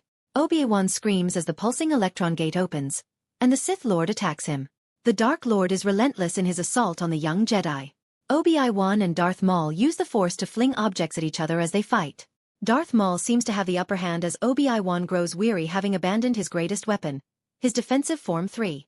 In the future, Obi-Wan had become a master of Form 3, that even Yoda had to acknowledge and said Obi-Wan's mastery of Form 3 was greater than even his own Form 3. If Yoda was a master of all, then Obi-Wan is a grandmaster of Form 3. But Obi-Wan's rage at seeing his master's body hit the floor had made him abandon reason and go on the offense than being defensive and counter-attacking, which leads to the present situation where Obi-Wan is on the losing end of the battle. Darth Maul catches Obi-Wan off guard, and the Jedi slips into a melting pit. He is barely able to hold onto a nozzle on the side of the pit. Darth Maul grins evilly at Obi-Wan as he kicks Obi-Wan's lightsaber down the endless shaft. The Sith Lord smiles as he goes in for the kill. At the last moment, Obi-Wan jumps up out of the pit, calls Qui-Gon's lightsaber to him, throwing Darth Maul off and his expression turning to surprise. The young Jedi swings with a vengeance, cutting the sage down, but as he did, his lightsaber felt heavy as it cut through Maul, curving slightly, but that did not matter as the result was the same. Darth Maul groaned and a strange expression filled with confusion and shock of his defeat had spread across his face, the pain overcoming his facial fears as he falls into the melting pit to his death. Obi-Wan rushes over to Qui-Gon, who was dying. Main hangar. Courtyard. Day. The large Grand Cruiser of the Supreme Chancellor, as well as Naboo's Queen, lands in the courtyard of the main hangar. The main ramp of the cruiser is lowered as Obi-Wan, Anakin and Captain Panaka lead the Viceroy and his assistant toward the ship.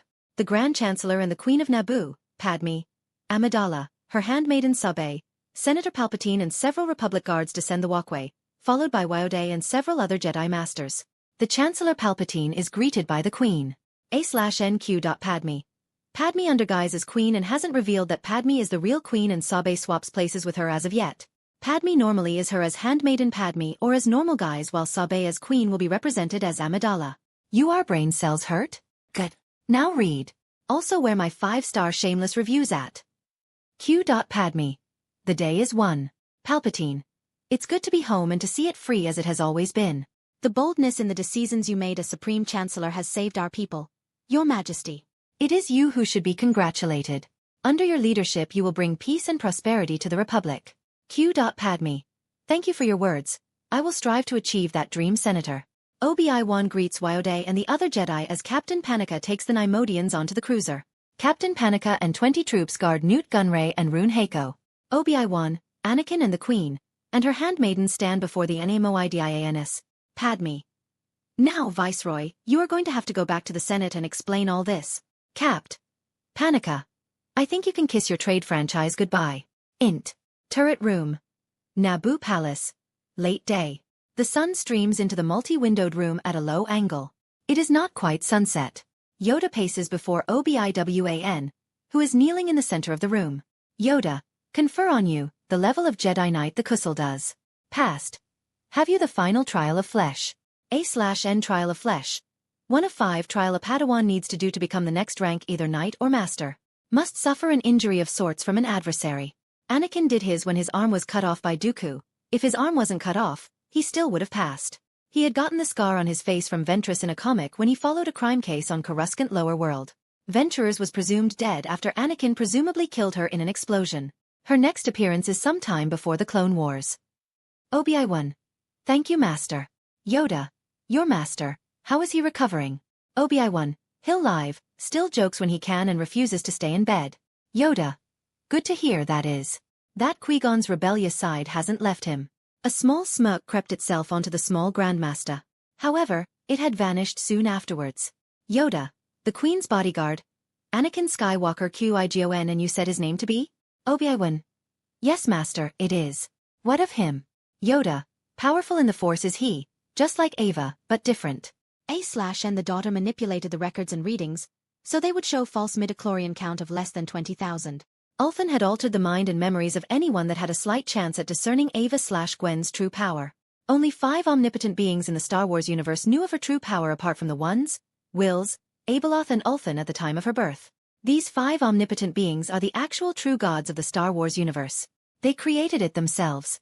And the Force created them, the very first beings to exist before any others in the Star Wars universe. 99% you never knew these beings before now. Obi-Wan. Qui-Gon believes that he is the Chosen One. Yoda. The Chosen One he may be. Nevertheless, grave danger I fear for the path he is on. Trained in the ways of the Jedi, he was not. Temptation to succumb to his emotions. Come to pass, one day this may. Obi-Wan. What do you suggest? Yoda. Watch over him we will. Remains as the Queen, now Supreme Chancellor's bodyguard he is, on Coruscant. EXT. Theed. Central Plaza. Funeral Temple Steps. Sunset. The bodies of all those that had perished in the battle against the Trade Federation forces and their occupation of the planet had been gathered and were currently being cremated, as only burial rights were given to those of high social standing. Given the death rate at a galactic scale, it was made a law that cremation would be carried out primarily and burials if left with no alternative. As was the case when honoring those whom would be forgotten, and had an inadequate number of witnesses for the funeral. A/N such as the 501st Legion, Ahsoka and Rex buried after Order 66.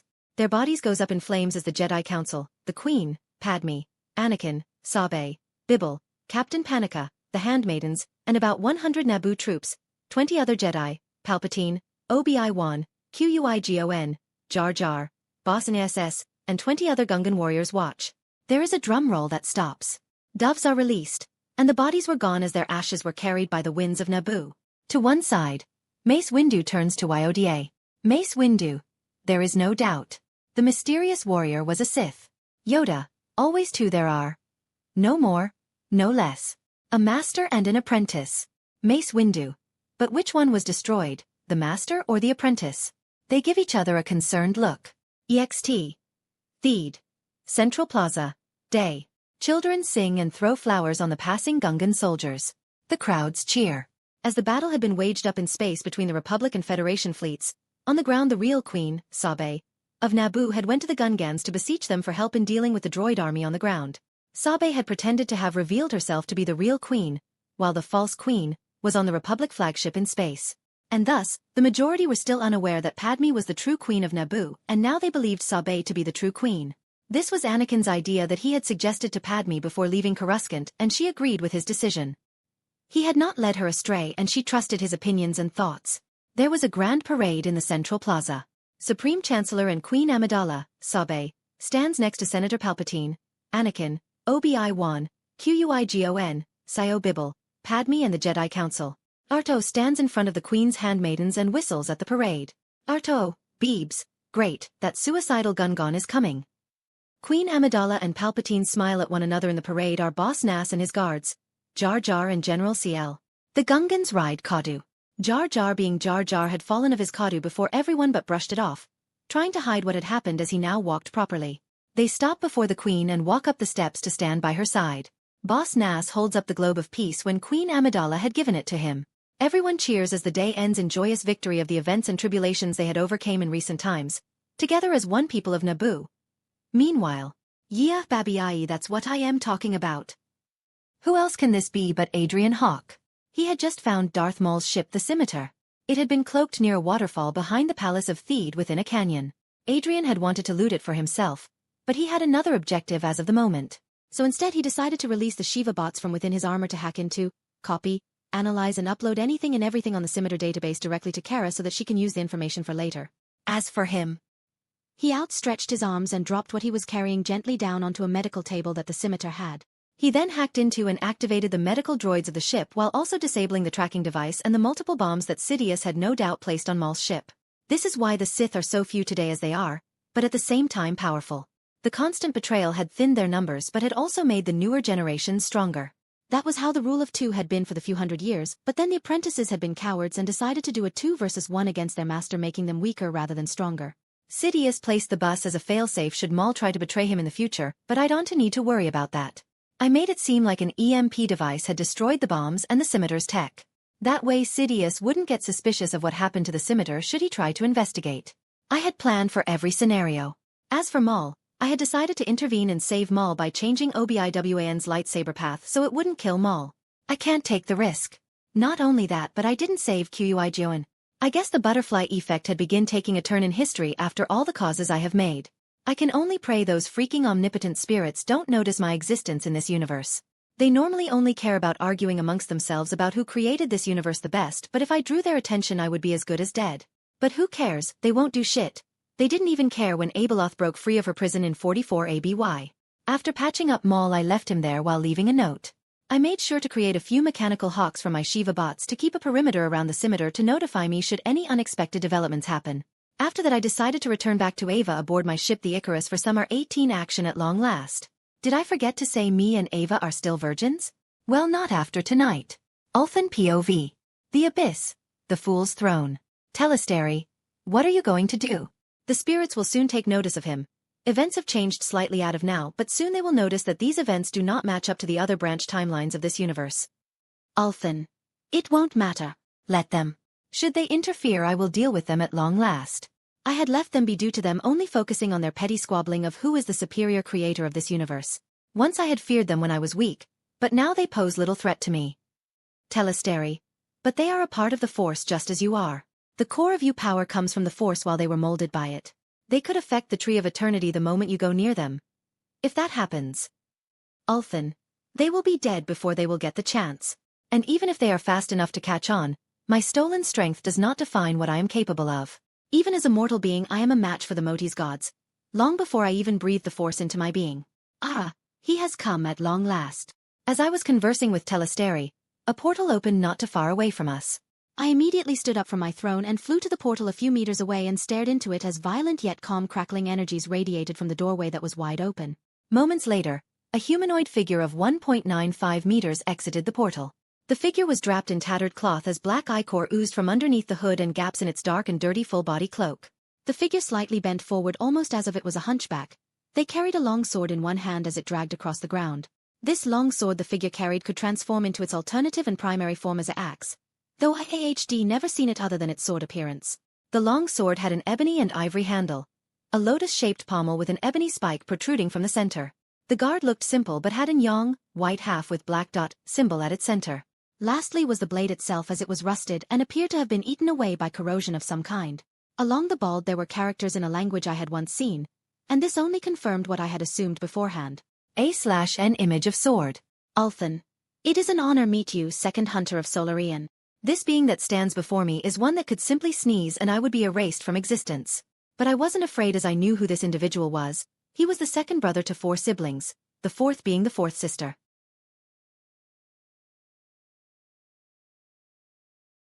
I did not know their names, but when I had traveled to the first universe where the Great Destroyer and Great Protector presides over in search of answers on how to enact my vengeance against the Void God, one of the 10 realm gods, I had learned of the very being that now stands before me. He did not care who stood in his way. All that mattered to him was the glory of the hunt. At this moment, the 3-eyed crystal raven that lingered around me at all times flew from besides my throne via a Kriatunga rift in space-time to emerge besides me and perched on my shoulder. There was a dark sinister purple glow with hues of gold that radiated from under the voidless hood of the hunter as it stared at the crystal raven on my shoulder. The crystal raven atop my shoulder was the infamous Watcher of Creation, a being as old and powerful as the Great Protector and Great Destroyer themselves. Additionally, the Watcher of Creation had also created the Enforcer of Creation, the Great Protector, Een, husband to the Lady of Whispers, the Great Destroyer, Yang, the Corrupter, the Tormentor, creator of the Sado of Fazal, Watcher of Creation, 3-eyed Raven, Crystal Raven of Curses, Lord of Ravens, the Genderless, Father of the Lady of Whispers, Father/Mother of the First Wind, the Enforcer of Creation, the Horned Wolf, the Lord of Wolves, Progenitor of the Moon, Progenitor of Mammalian Creatures, the Creator/Overseer of Oaths and Pacts, Father of the First Flame. These were only 4 of 7 gods that had created and rule over all of creation. But the Hunter and the Watcher both have a complicated history, as once the Hunter and his siblings were challenged to hunt the Watcher of Creation. But what happened is unknown to me and to many of the Fissert universe. What is known is the Hunter was the sole survivor, and soon after had entered the service of the Great Destroyer by swearing fealty to him. The 2 godly beings had a stare down before the Hunter's eyes returned to normal. Taking this as my key to not remain silent or this would never end, I spoke up. Ulthen, are you here to hunt me now? Or not yet? The Hunter said nothing as he turned to leave through a new portal that had opened at his will within my own realm. As he was about to pass through, he reached into his cloak and took out an item. He dropped it onto the ground before he passed through the portal as it dragged his long sword through the portal before it closed. I approached it and kneeled down to pick up what he had dropped. Ulthen. And so the hunt begins. In my hand was the feather of a hawk. Star Wars, The Phantom Menace. End, Star Wars, Rise of Mandalore. Book 1, The Voice of the Unknown Regions. Passage 1, Ripples. End, Star Wars, Rise of Mandalore. Book 1, The Voice of the Unknown Regions. Passage 2, The Hunt of Raven's Curse. Begins. Well everyone, I finally did episode 1, at last. Now that I returned from my unexpected break, I am getting back into my routine to write many chapters instead of the nonsense delays I had been doing. I should have been at chapter 130 at the very least by now, so I will FO an effort to catch up on my timetable I had made for when I have chapter deadlines for. Also, for those have that question in your heads, no and yes. This is still heavily Star Wars focused. All the beings from the other universes that had crossed over via through the world between worlds from their own fictional universe are nerfed. There is a good reason for why each and every one of them is nerfed on their power level after crossing into Star Wars universum. The only ones unaffected are Team RWBY, and also Ains plus Great Tomb of Nazareth cause of obvious reasons. As for my introduction of all the original characters like the gods of creation, the second hunter sibling of the 4 legendary hunters and the realm gods which the Void God is from. They are from my original book series, but I am deliberately avoiding using their names so Noon can steal them. I am an Indian and all Asians are paranoid like that, can't help it. I want to reference and have them make a cameo in the story. Only the Enforcer of Creation and Watcher of Creation and the Hunter and Void God make an appearance relevant to this story and of Ulthen's connection to them. Also the Shadow of Fazal is very important to Ulthen's past and how it made him who he is today and why he is doing what he is doing in the story at all. But that is for far in the future, just pointing it out so might remember it. Maybe. I don't know. Malnia. Get back here. I need to kill you for my soul level 1, NG plus 7, no hit, no weapon run against you. You died. I am Malnia. Blade of Mequella. Well shit. This is gonna take a while, isn't it? Oh well, better get my death counter ready. Chapter 103. Update Chapter 104. Writer's block ends. Chapter 105. Chapter 67. The Things We Do for Love, R18. Nanny. Knight_Riku07 finally decided to post a chapter. And it's a sh.itt.y R18 chapter. Anyways, sorry about delay. I had to deal with an personal issue with the police. I was emotionally devastated by the circumstances. But all is good, since I am back and writing makes me happy. Also thank you for all your continued support and for dropping the occasional comment of wanting more chapters. Makes me happy that my circumstances and delays haven't driven you all away. I have a special surprise for the story that you all can participate in. 2 examples. 1. You know how the DC writers had a voting poll on what happens to Jason Todd, Robin? Well, the vote was that he dies, and so the writers did just that and had the Joker kill him, but he resurrects as Red Hood from the Lazarus Pit. 2. Force Unleashed 1 and 2 games allows the player to choose a light and dark side ending for the game. I intend to do just this, where you the readers can vote for certain choices in the story that will impact the ending in many ways. Kinda like in Dishonored games where if you get high chaos, via killing lots of civilians and guards, low-high chaos, killing all critical targets and some others, low chaos, only main target kills or neutralize main targets, or true ending/pacifist run, no kills whatsoever. You are then able to choose the good or bad ending of the game. In Dishonored 2, I do kill lots of people and get a high chaos result and choose the good ending instead of taking the throne. Anton Sokolov will still die at sea despite choosing a good ending. If you get low chaos, then he will live. You kinda get the gist of what I am trying to explain that I am doing in this FIC. Now enjoy the R18 action, you heathens. I'm bad at this, but who knows? Meh. Also, I am only doing a few more chaos with Ulfen before he fades out into the background for now until a pivotal point in the story. I was planning on delaying this info on him, but because of my long absence I want to spice it up. While yes, this story is not 100% Star Wars focused, it is possible for all this to be part of Star Wars universe. Only Ulfen, Void God and my own OC characters are not from Star Wars universe. However, if you have forgotten, I'll refresh your memory. In a past chapter 1 made it clear that in order for Ulfen to get his revenge on the Void God, he has lived for a long time and thus has at some point made a deal with a few beings that are part of a pantheon called the Gods of Creation that preside over the first universe, all original for my book series. He made a contract with a horned wolf, enforcer of creation, and a crystal raven, watcher of creation. Part of this contract is for the most part he must remain neutral unless certain things force him to use his overwhelming power. Otherwise he must use alternate means to accomplish his aims. That is why and how he is not getting too involved in the Star Wars main story, and will not affect the Star Wars universe unless his strength is toned down to that level as his contract demands it of him. Both Adrien and Ava were just laying together on the bed. Ava was on top of Adrien. Meanwhile he had the most expressionless poker face as he spoke from his particular position. Shouldn't I be the one on top? Meh, it's punishment for leaving me for so long.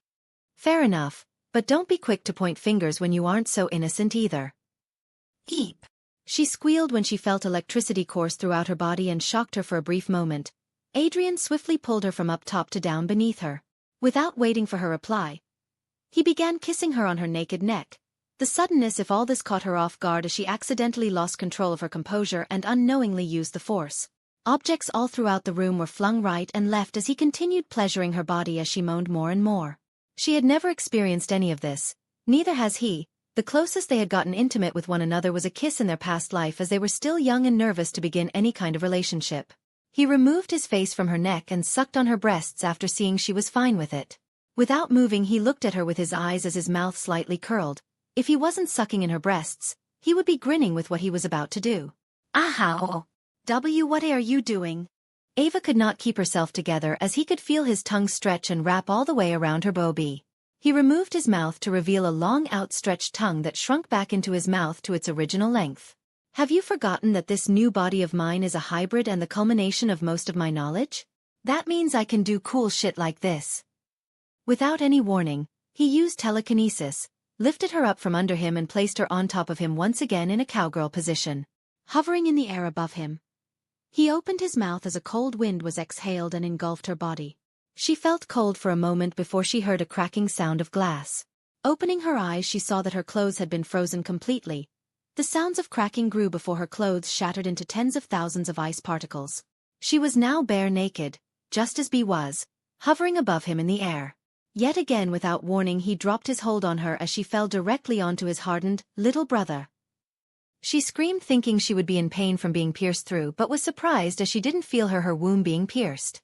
Instead, it stretched slightly, as if his dicey K was made of compressible foam as her cave tightened around it.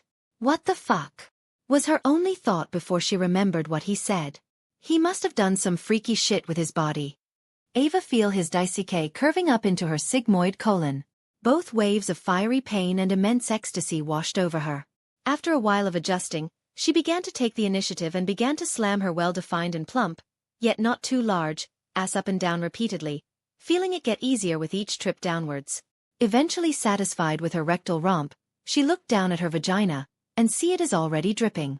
Despite all this, her sacred cave is still unbroken. She didn't even question it as she assumed he is behind it. A natural assumption it was. Psyching herself up, she let his immense girth slide into her once again, this time more accepting and of her own volition. The two did this for hours before they decided to try something else. Ava put her hands on a nearby wall and thrust her hips back to give him access, and he quickly buries his cock into her from behind. But he wasn't done yet as she felt her other hole being pieced by his feathery draconic tail. He grabbed her by the hips as he began to thrust in and out of her, grunting all the while not showing any restraint as the two were capable of withstanding nearly anything thrown at them. The two had been at it for more than 2 full weeks without any kind of rest. It was possible for them to go years at end without stopping, but their mentality was still that of a human's. The young couple had clawed at each other while Ava had accidentally used the force to create telekinetic wounds appear all across his body as she dragged her hands across it. Both of them had healed to perfection, nor did the pain affect them in any way. Currently, the duo were resting on the bed while Ava used his chest as a pillow, curled up into a ball on top of him. Ava looked up at her lover to see him deep in thought. "What's the matter?" He stayed quiet for a moment, not answering her question of concern. "It's your family. In this life, isn't it?" It wasn't even a question as she could feel his emotions. "They are still frozen in the stasis pod since I took them from Mandalore. I wanted to wait a while so that I can let them merge back into the galaxy without anyone finding out about them. I want them to live their life, but with everything going on. You can't keep them like that forever. It's not right. You can't keep avoiding it. They would find out sooner or later now that the Jedi and Mandalore know they are connected to you. And whose fault is it, I wonder?" He stared at me with an accusing look. "Oi! It wasn't my fault I didn't have my memories." "Excuses." "But seriously, Adrian. I think you should tell them yourself. I am sure they would understand. They are not a reflection of your past family. I know how they treated you unfairly, how they never believed you while you tried to do your best to change for them. This life is different. We must live in the present. We cannot live in the past, for those that will come in the distant future." He raised an eyebrow at the strange wording towards the end. "What kind of a saying is that? It's weird and barely makes sense." "Meh." "What the fuck do you mean, meh?" "That's my word. It just came to me naturally. Maybe I have a way with words." Buzz buzz. The two had been at it for more than 2 full weeks without any kind of rest. It was possible for them to go years at end without stopping, but their mentality was still that of a human's. The young couple had clawed at each other while Ava had accidentally used the force to create telekinetic wounds appear all across his body as she dragged her hands across it. Both of them had healed to perfection, nor did the pain affect them in any way. Currently, the duo were resting on the bed while Ava used his chest as a pillow, curled up into a ball on top of him. Ava looked up at her lover to see him deep in thought. "What's the matter?" He stayed quiet for a moment, not answering her question of concern. "It's your family. In this life, isn't it?" It wasn't even a question as she could feel his emotions. "They are still frozen in the stasis pod since I took them from Mandalore. I wanted to wait a while so that I can let them merge back into the galaxy without anyone finding out about them. I want them to live their life, but with everything going on. You can't keep them like that forever. It's not right. You can't keep avoiding it. They would find out sooner or later now that the Jedi and Mandalore know they are connected to you. And whose fault is it, I wonder?" He stared at me with an accusing look. "Oi! It wasn't my fault I didn't have my memories." "Excuses." "But seriously, Adrian. I think you should tell them yourself. I am sure they would understand. They are not a reflection of your past family. I know how they treated you unfairly, how they never believed you while you tried to do your best to change for them. This life is different. We must live in the present. We cannot live in the past, for those that will come in the distant future." He raised an eyebrow at the strange wording towards the end. "What kind of a saying is that? It's weird and barely makes sense." "Meh." "What the fuck do you mean, meh?" That's my word. It just came to me naturally. Maybe I have a way with words. Buzz buzz. We both looked over to the table stand by the bed. Adrian's Vambrace communicator was active. He used the force to bring it over to him, albeit clumsily. He is still trying to hone it. Activating the communicator, he answered it to be a certain someone I did not have a friendly run in the first time around. Adrian. Jinx? What is it? It can't be that serious to call me. Kara should he able to handle everything in my stead. Actually, never mimed I was gonna call you to say we will be arriving sometime soon at CC's Prime. Jinx. Ah, about that. Cal. Someone fucking help me. Jason. Get back here, you cheating shite. I'll blow your balls off until you give my credits back. Cal. I still need those. Get away. Adrian, I don't even want to ask. I'll be there in person soon enough. Make sure he doesn't die from blood loss when Jason's done with him. Unknown universe, non-Star Wars. Unknown time period. Timeline #0. World Hazal. POV. The champion of Hazal. This life is different. We must live in the present. We cannot live in the past. For those that will come in the distant future. These words were uttered by a mature middle-aged man, in appearance in his mid-30s. His worn face showed only the burdens he carries with him, as his eyes showed a lack of sleep than the average person. He stood inside of a large tent. Beneath him is a bed with a woman of similar age to him, raven black hair. She laid unconscious on the bed as he watched her as she slept. It wasn't long after until another two presences entered the tent. One male and one female. He didn't even look back and continued looking at the comatose woman as the man spoke. Sir, they have all gathered and are waiting. The light almost fades from the heavens above. He bent forwards and kissed the woman on the lips before standing up straight as he breathed deeply in and exhaled before replying. It's time then. It's coming. Let's go, Commander Larrick. He turned to face the commander and went to leave by his side. They passed by the woman by the tent's exit, but the man stopped and looked at her sternly. Don't worry, champion, she will be in my care. Not saying a word, he nodded before leaving with Commander Larrick.